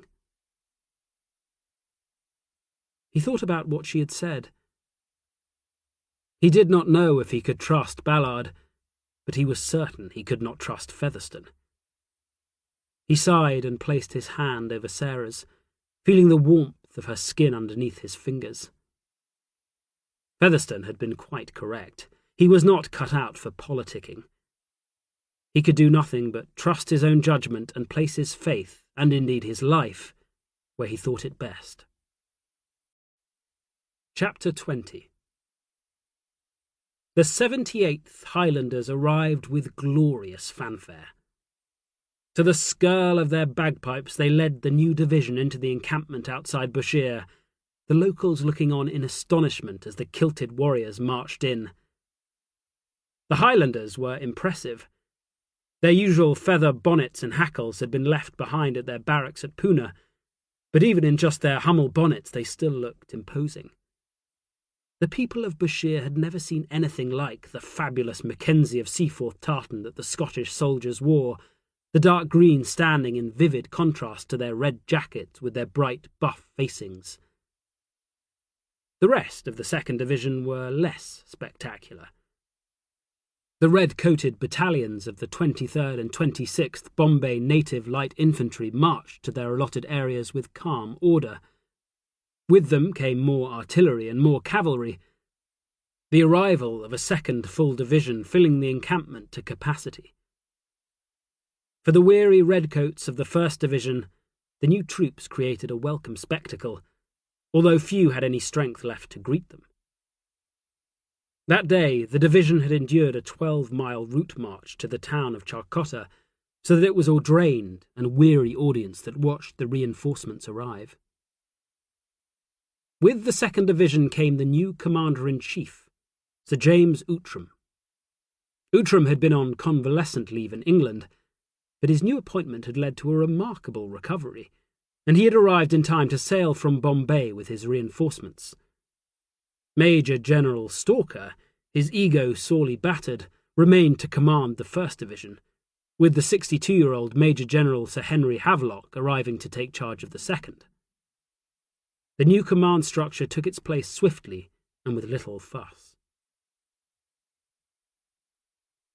The encampment filled with rumour as quickly as it filled with fresh troops. The newly arrived redcoats told of a plan to advance almost immediately, Outram's desire to get on with the campaign certain to force a rapid pace. For the men who had spent the last week digging and marching, it was exactly what they wanted to hear. Within hours of his arrival, Outram had dispatched a party of officers to reconnoitre the nearby town of Mahamara, and the army saw this as confirmation of their new commander's desire to get on with the 2nd stage of the campaign. Not all the rumours brought by the 2nd Division were so positive. Others predicted nothing but a bloody disaster for the expeditionary force. These stories told of an immense enemy horde, thousands upon thousands of infantrymen supported by countless regiments of cavalry and hundreds of pieces of artillery, waiting just inland and preparing to counter the invaders the moment they stepped away from the apron strings of their navy.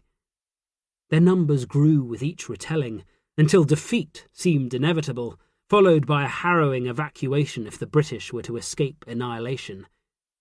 Yet, one thing was clear, no matter which rumour held sway. The arrival of the fresh division meant that the period of inactivity was over.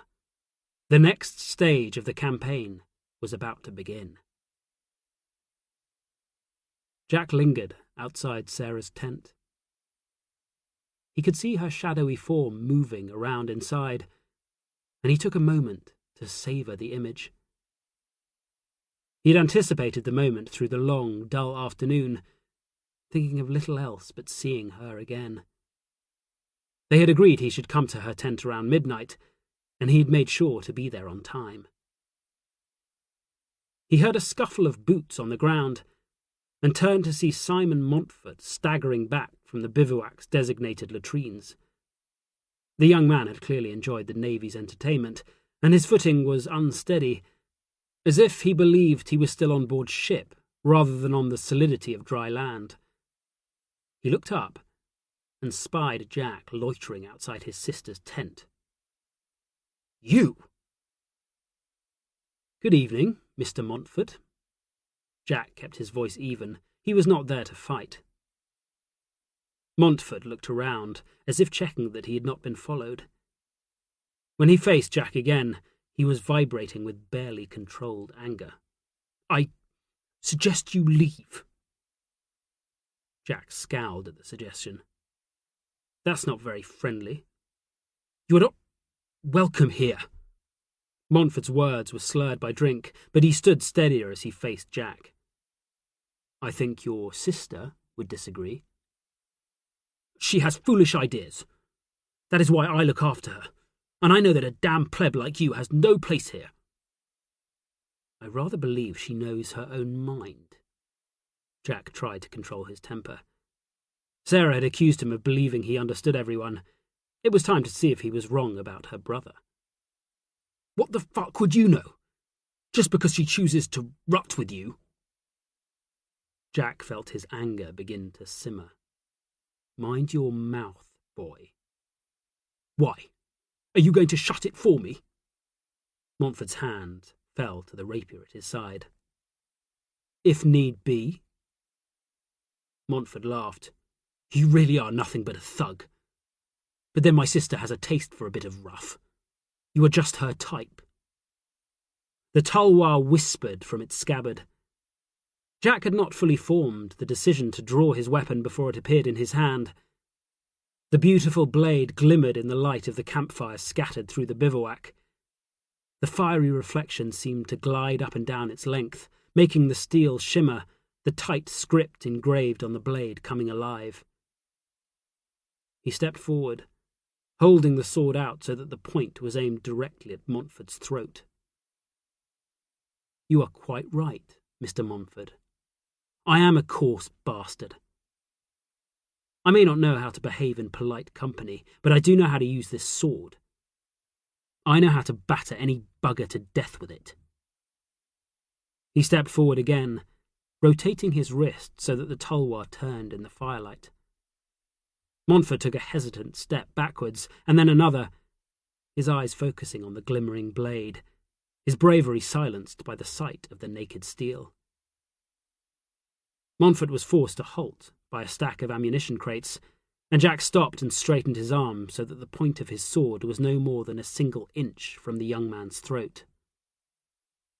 "I have killed so many men, Mr. Montfort, that I have quite lost count." He snarled as he spoke, his mouth twisted as he talked of death. "I could kill you now, and I would barely remember your name." An involuntary shudder ran down Jack's spine. The face of the boy he had killed in the fort at Rashier sprang unbidden into his mind. The image haunted him. Montfort saw the tremor on Jack's face, and it gave him courage. "You wouldn't do it. It would be murder. You'd hang." The words brought Jack back to the present. He looked at Montfort's face. He saw the fear in the boy's pallid complexion, and he felt the bloodlust wash out of him. He could not kill another boy. "Arthur, is that you?" Sarah Draper's voice called out from behind them. Jack turned and saw Sarah peering out from behind the entrance flap of her tent. She had already undressed and was wearing nothing more than a simple cotton shift that clung to her body. With the light inside the tent behind her, he could make out every curve, and the sight made his breath catch in his throat. "What on earth do you think you're doing? Simon, what is going on?" Sarah's voice rose as she saw the drawn sword. Montfort found the courage to knock the tulwar away with the palm of his hand before pushing his way past Jack. He said nothing as he stalked past his sister and into the night. "Arthur, Tell me what is going on this instant, Sarah demanded. Jack sheathed his sword and walked towards her. It was nothing. It didn't look like bloody nothing. I was just giving your brother a piece of friendly advice. It looked to me like you were scaring the poor boy witless. It's not your concern. Of course it's my concern. It's nothing. Jack growled the denial. He was not used to being with a woman. He had forgotten the nagging. He walked forward and took Sarah around the waist, pulling her to him, crushing her body against his.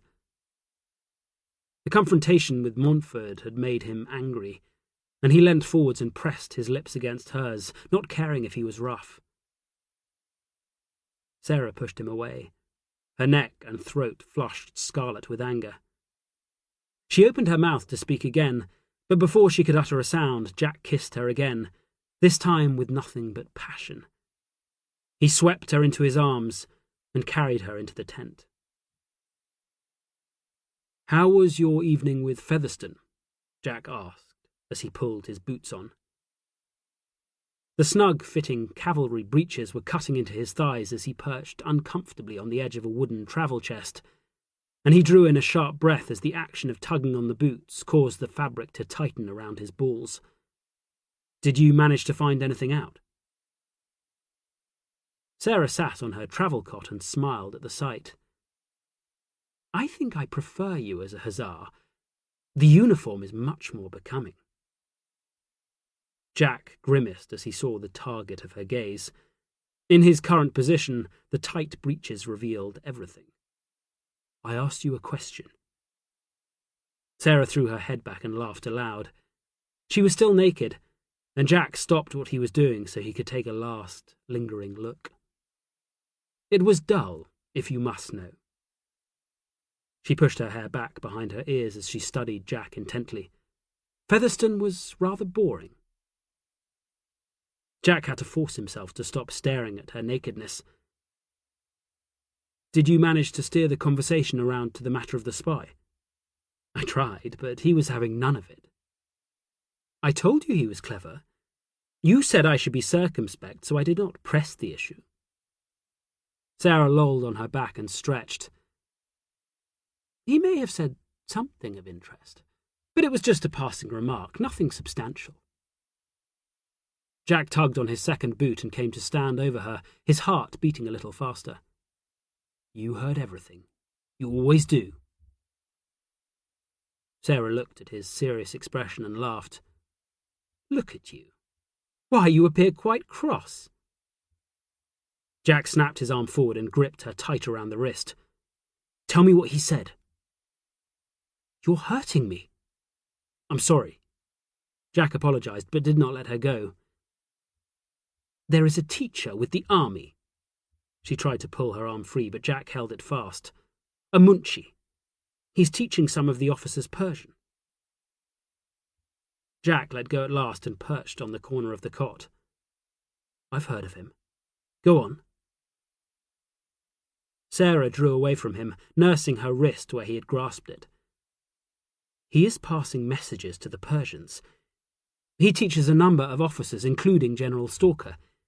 Featherstone supposes he uses it as an opportunity to find out about their plans. Who else knows? No one. Featherstone said he had only just discovered the information. The final link in the chain, he called it, or something like that. I didn't hear it clearly. Jack recognized the importance of the news. He looked at Sarah. Thank you. He saw her eyes flash with temper. You hurt me. I'm sorry. It was important. I didn't want to play games. Sarah's eyes narrowed. You used me. That hurts more than any damn bruise. I didn't use you. Jack scoffed at the idea. You helped me. You have my gratitude. Your gratitude? It was Sarah's turn to scoff. So I am well rewarded then. Jack scowled. I would have hoped you would help me willingly. Then why grab my arm? Jack searched for the reason. In truth, he was not sure he trusted her, although he did not know why. I understand. Her voice changed. I don't trust easily either. Jack looked at her sharply. Who says I don't trust you? Come on, Arthur. I'm not a naive little girl. You never speak of your past or your future. You make no reference to family or friends, nor do you seem to care that you have no one in your life save Ballard and that thug of a bodyguard. I see how alone you are. I saw it the first moment I clapped eyes on you. She stood and came closer to him, her fingers reaching out to run through his hair. You are not alone anymore. Jack said nothing. He could not form the words. His loneliness was ever present.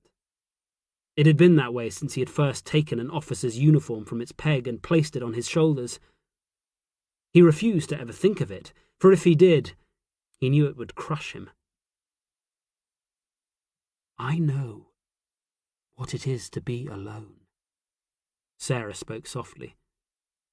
She bent forward, laying her cheek against the top of his head. My life before I met James was... She paused, and Jack felt her body tremble. He slid his hands up, placing them around her waist and holding her tight.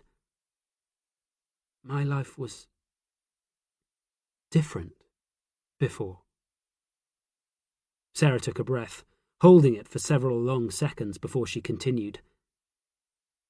I do not like to think on it. She said nothing more.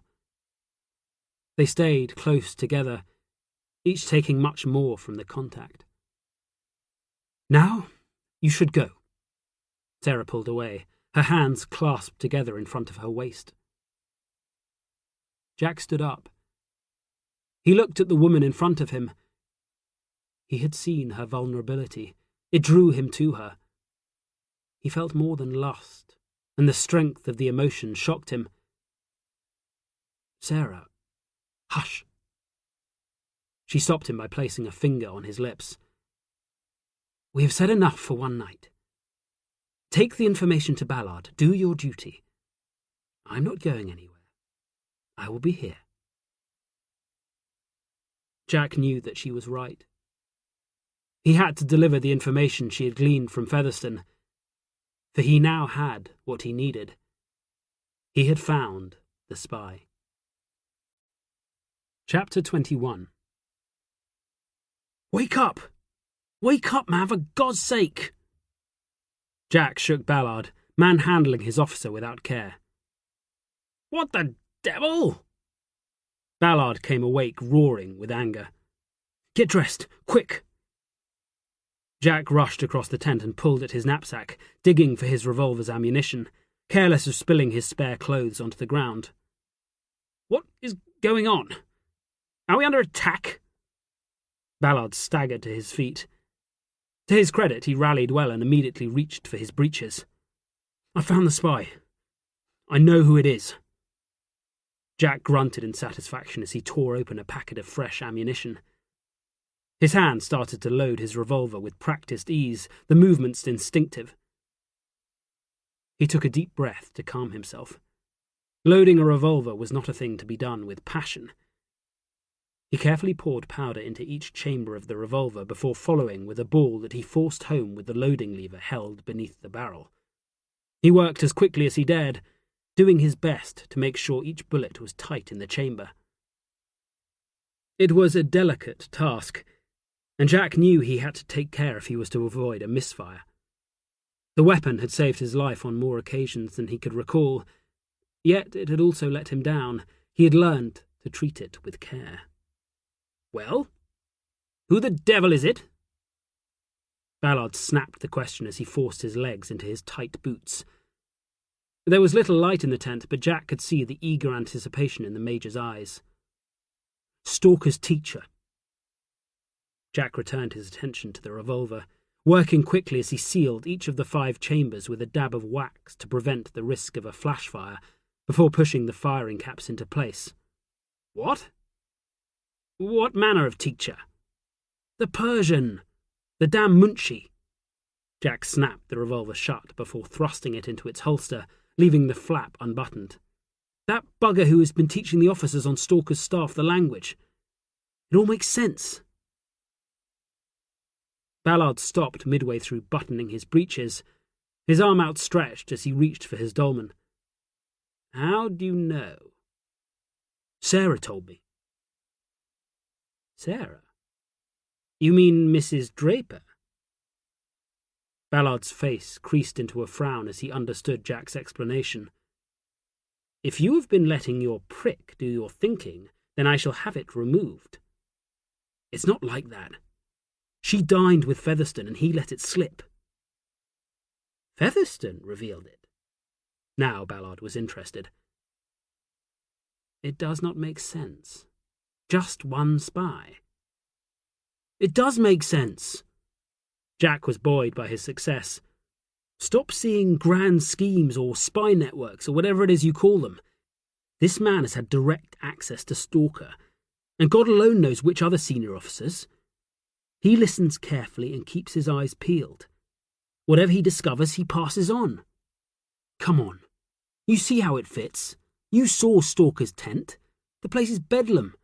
The man could have seen and heard everything. Ballard was nodding, his fingers clasped over his chin as he contemplated Jack's information. You say Mrs. Draper got this from Featherstone? Yes. He referred to it at dinner and she happened to mention it to me. Jack delivered the lie smoothly. He had no intention of letting Ballard know that he had asked for Sarah's help. Ballard sat back down on his charpoy and began to remove his breeches. What the devil are you doing? Jack could not believe what he was seeing. I found the spy. Surely to goodness we need to get our hands on him before he can do any more damage. Ballard smiled at Jack's eagerness. My dear Jack, you really are a simple fellow. He tossed his breeches onto his knapsack and tugged the blankets over his knees. Go to bed. He turned his back on Jack, settling himself to his rest. I thank you for your information. You are not going to act on it? Jack was stunned. I will consider it. Ballard did not bother to turn to face Jack. Perhaps I will find some other uses for this spy of yours. It would be a waste to take him straight away without giving it some more thought. Jack stared at his officer's back. This man is dangerous. He's passing secrets to the enemy, yet you're going to leave him to it. Ballard ignored him. Jack turned on his head and strode out of the tent. Ballard was making a dreadful mistake. For all they knew, the spy was passing the army's secrets to the enemy at that very moment. Jack would not let it happen. He would not endanger the lives of any more redcoats. He remembered Ballard's instruction to him after the Battle of Rashier. He had been brought out on campaign to do one job and one job only. When the spy was found, it was Jack's duty to deal with him. He marched into the night, his mind set. He would do as he had been ordered. He would kill the enemy spy. Captain Hunter, I need your help. Jack had been kicking his heels in the operations tent for several long minutes waiting for Stalker's aide-de-camp. The captain had finally appeared, and Jack elbowed past the young ensign who had been waiting patiently for the officer's attention. Despite the ungodly hour, the tent was still busy, the general staff working through the night to issue the orders that would be needed if the army were ever to strike inland. Captain Fenris, what's going on? I need to find the Munshi. Jack strode to Hunter's desk. Where is he? Who? Hunter rose to his feet. His face showed the strain of the campaign. Puffy, dark pouches circled bloodshot eyes, and his pallor was the dull grey of a winter's morning. The damn teacher! The one teaching Stalker Persian. It's not the time of day to be trying to book a lesson, old man. Hunter offered a thin-lipped smile as he teased Jack. This is not a bloody game, Hunter. Where will I find him? Hunter scowled at Jack's tone. How the devil should I know? You run this damn place, you should bloody know. He shares a tent with some of the servants, I think, but I do not know which. Hunter spoke in clipped, business-like tones. He looked at the young ensign who had been listening to the conversation as he waited patiently for his turn. Fitzwilliam? Do you know where that is? The young officer quailed as both captains turned to stare at him. He was little more than a boy, his attempt at growing a pair of mutton chops wispy and threadbare. He looked thoroughly petrified, his thin Adam's apple bobbing up and down at a great rate. Yes, sir. Then let's go. Jack clapped the youngster on the shoulder. The junior officer staggered with the force of the blow. He was as thin as a rake, and looked like the first fresh breeze would blow him away. To his credit, he nodded firmly as he turned to lead Jack out into the darkness. The chase was on. It's over there. Fitzwilliam pointed at a cluster of tents that had been given over to the servants employed to cater to the needs of the staff officers at divisional headquarters. With time, the locals had been all too willing to serve the foreign invader, and the 3 stone-coloured tents were now the temporary residence of more than a dozen men. Which one? Jack started forward before stopping and turning to fire the question at the junior officer. The ensign paled. I'm not sure, sir. For God's sake, what does he look like? Fitzwilliam had been staring at the 3 tents as if he could summon divine intervention to tell him which one contained the man they were after. I beg your pardon, sir. What does this bloody teacher look like? Well, sir, Fitzwilliam stammered.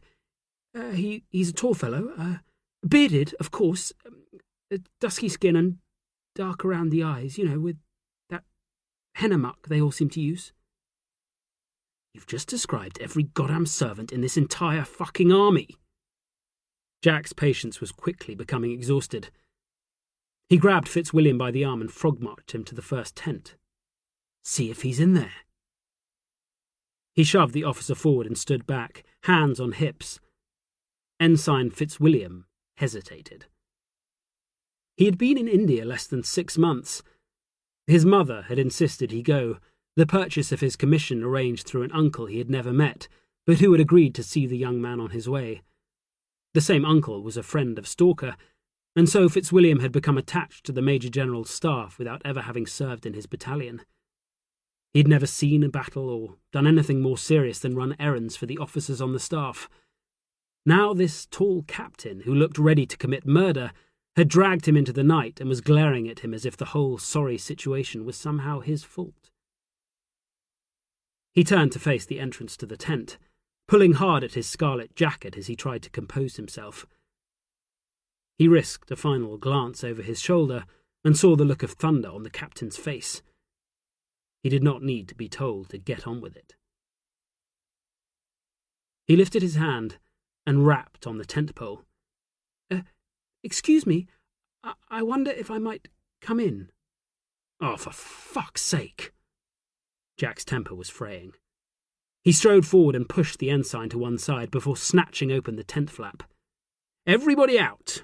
Now! His shout roused the startled occupants of the tent. Move! He ducked inside and hauled the closest man to his feet. Out! Now! The frightened servants did not need to be told again. They staggered to their feet, elbowing each other in their haste to do as they were told. Jack was forced to step back as they came out of the tent in a rush before stumbling to a halt in front of the 2 officers. Well? Jack twisted on the spot and fired the question at Ensign Fitzwilliam. The young officer scanned the anxious faces that had immediately turned towards him. In the darkness it was hard to discern each man's features, but the light from the few campfires still burning made a hasty identification possible. Fitzwilliam shook his head as he failed to spot the man they sought. Jack was already moving. He pushed through the crowd and tore open the flap to the second tent. The men he had forced from their rest milled around uncertainly, their voices rising in fear and anger, the quiet of the night disappearing in a hubbub as they all started speaking to one another at once. "Everybody out! Now!" Jack roared again. This time most of the tent's occupants were already awake, the ruckus outside too loud to ignore. They rushed past Jack, their own bellowed queries adding to the chaos. Jack turned and pulled Fitzwilliam closer, forcing him to stand at the entrance as the men piled out around him. The tent was close to empty when the young officer jerked in Jack's grip and uttered a squeal of recognition. "That's him!" Jack turned and spotted the dark-faced man Fitzwilliam had pointed out. There was enough time to see the flare of white in the man's eyes as he realized he was the target of the ensign's raised finger, before the Munchie turned and ran. Shit! Jack pushed his way through the crowd of servants. He felt hands claw at his clothes, but he was in no mood to be gentle, and he used his elbows freely as he forced a passage through the melee. As he broke free, he saw the shadowy form of the Persian teacher racing away. He forced himself into a run, leaping over the treacherous guide ropes that would have sent him sprawling in an ignominious heap and sprinting after the fleeing man. "Oi! You! Stop there!" A voice accosted Jack from out of the darkness. He recognized it in an instant, but paid it no heed. He would not stop now, not for anyone. A red-faced Palmer staggered to a halt as he saw his quarry race off into the darkness. Ballard's bodyguard was struggling to breathe, and he bent double, his hands clasped to his knees as he sucked in huge lungfuls of air. Ballard strode to his side. He had not taken kindly to being woken twice in the same night. Captain Hunter had sent a runner to inform him of his subordinate's odd behaviour. Ballard had understood Jack's intention instantly. He had summoned Palmer, and they had come after Jack in an attempt to stay his hand. The intelligence officer was not best pleased to discover that they had arrived too late. "Well, get after him, man. Whatever you do, don't let him kill that bloody spy." Ballard snapped the order, pointing after Jack to show Palmer the way. Palmer heaved in a final lungful of air before lumbering off again. Ballard turned his attention to a white-faced ensign Fitzwilliam, who was surrounded by a crowd of jabbering servants. "You, come with me." Ballard summoned the young officer to his side before striding after his bodyguard. Fitzwilliam did as he was told. He had no idea what role he would have to play in the drama unfolding around him. He wanted no part of it, but the look on the Hussar Major's face had left no doubt in his mind that he had to do as he was told. He did not understand what was happening, but he could sense the violence in the air. He jogged to keep up with the Major, his heart hammering in his chest. He had anticipated the first time he would see battle, his imagination conjuring a dozen scenes of brave redcoats routing a stubborn enemy. He had never supposed that his first fight would come in the very heart of the British encampment. Chapter 22. Jack's lungs rasped as he struggled for breath. It had been a long night already, and he could hear his own tortured gasps echoing in his ears as he raced along. The fleeting shape of the fleeing Persian teacher was still ahead. The detritus of the British camp flashed by as Jack's boots pounded into the hard-baked ground. He blundered through the areas between the tents, careless of knocking into stands of rifles, the clatter of the fallen weaponry barely registering in his mind. "What the fuck?" He crashed past a redcoat staggering back from the latrines. The shouted oath left to linger in the quiet of the camp as he raced onwards, never once taking his eyes from the figure ahead. He could feel the muscles in his thighs beginning to burn. His breath scorched as he forced it into his straining lungs. He would have cursed against the pain, but it was all he could do to maintain his pace. Then the Persian teacher turned. Jack saw the flash of a knife, the blade reflecting the light of the nearest campfire. His boots scrabbled for purchase on the dusty soil, and he slewed to a halt no more than 6 paces away from the man he had been chasing. They were close to the edge of the camp's lines, in an open area free of tents where the nearest battalion would form up when they stood to with the dawn. It gave the Persian room to manoeuvre, space to fight. "Put it down," Jack's voice rasped in his throat. He would have dearly loved to bend double and suck in a revitalizing lungful of air, relieving the pain in his abused body, but he could sense the sudden change in mood, and his hand moved instinctively to hover over the hilt of his tulwar. The Persian said nothing. Jack saw the man's tongue flicker nervously over his lips, his eyes roving around, looking for a way to escape. He was in the midst of a British army encampment. There were sentries to all sides. Outram had issued orders that the camp should be well protected at all times, no matter that the enemy army was supposed to be some 50 miles distant. There was no escape for the Munshi. "There's nowhere to run to." Jack spoke more clearly as his breathing started to return to a more normal level. "Come with me. You won't be hurt."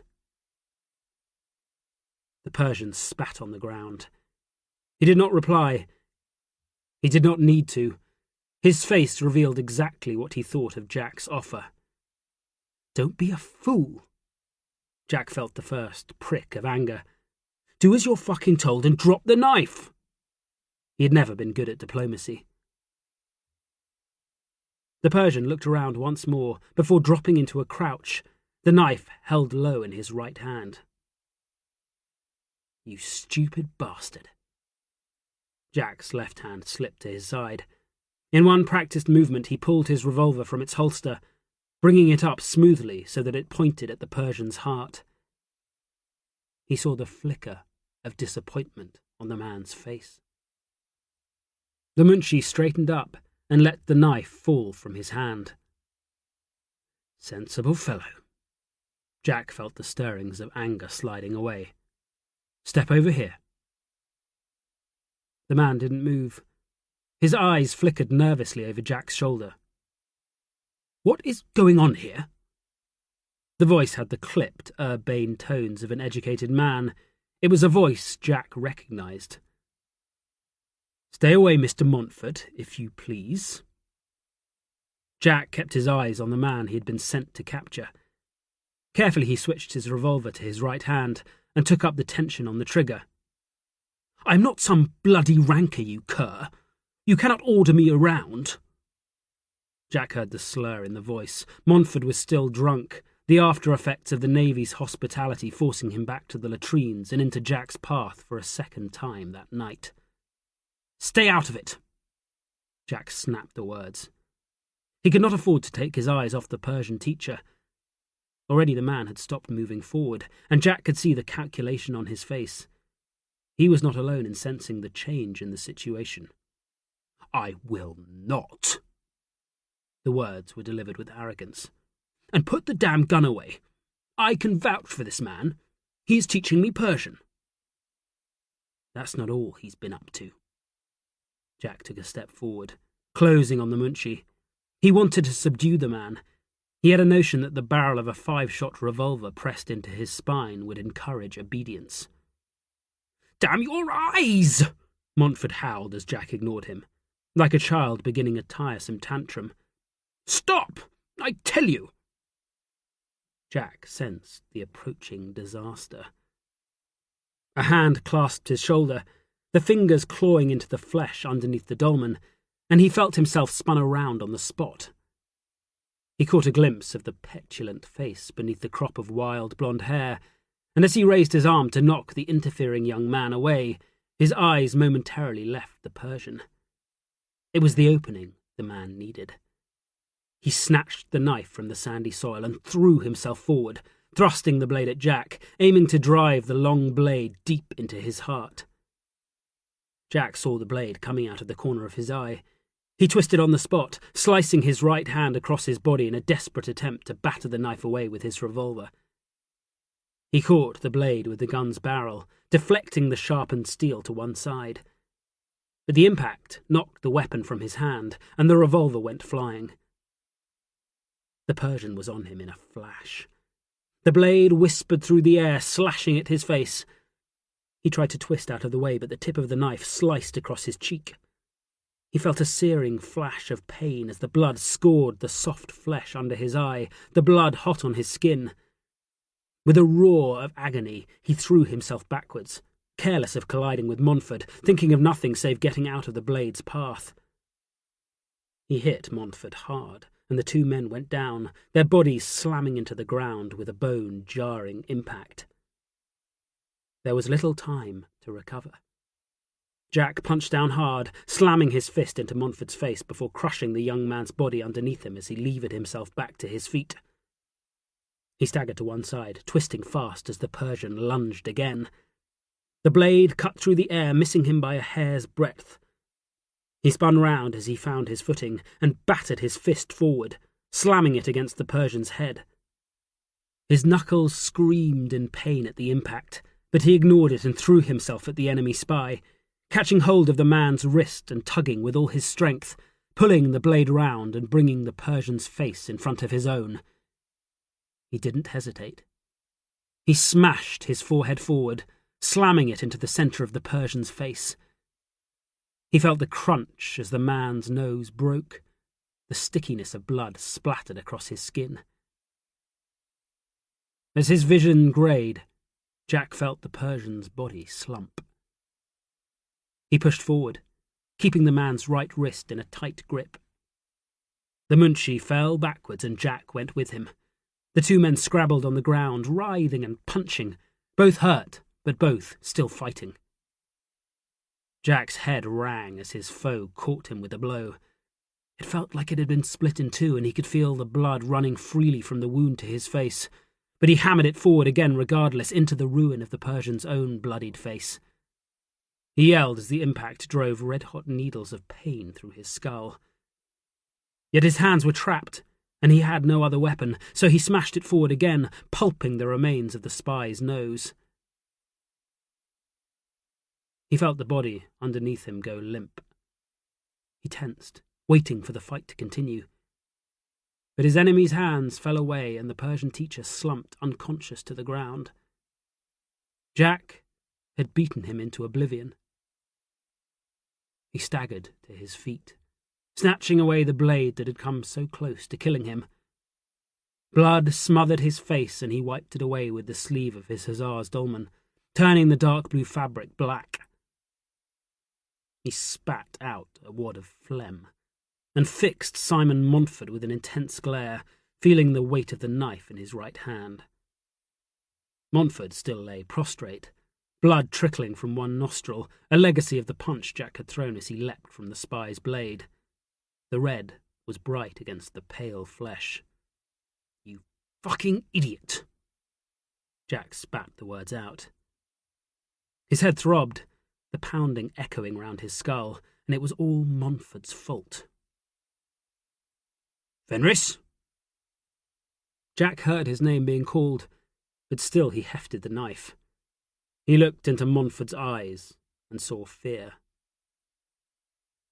The sound of a revolver being cocked was very loud in the quiet after the fight.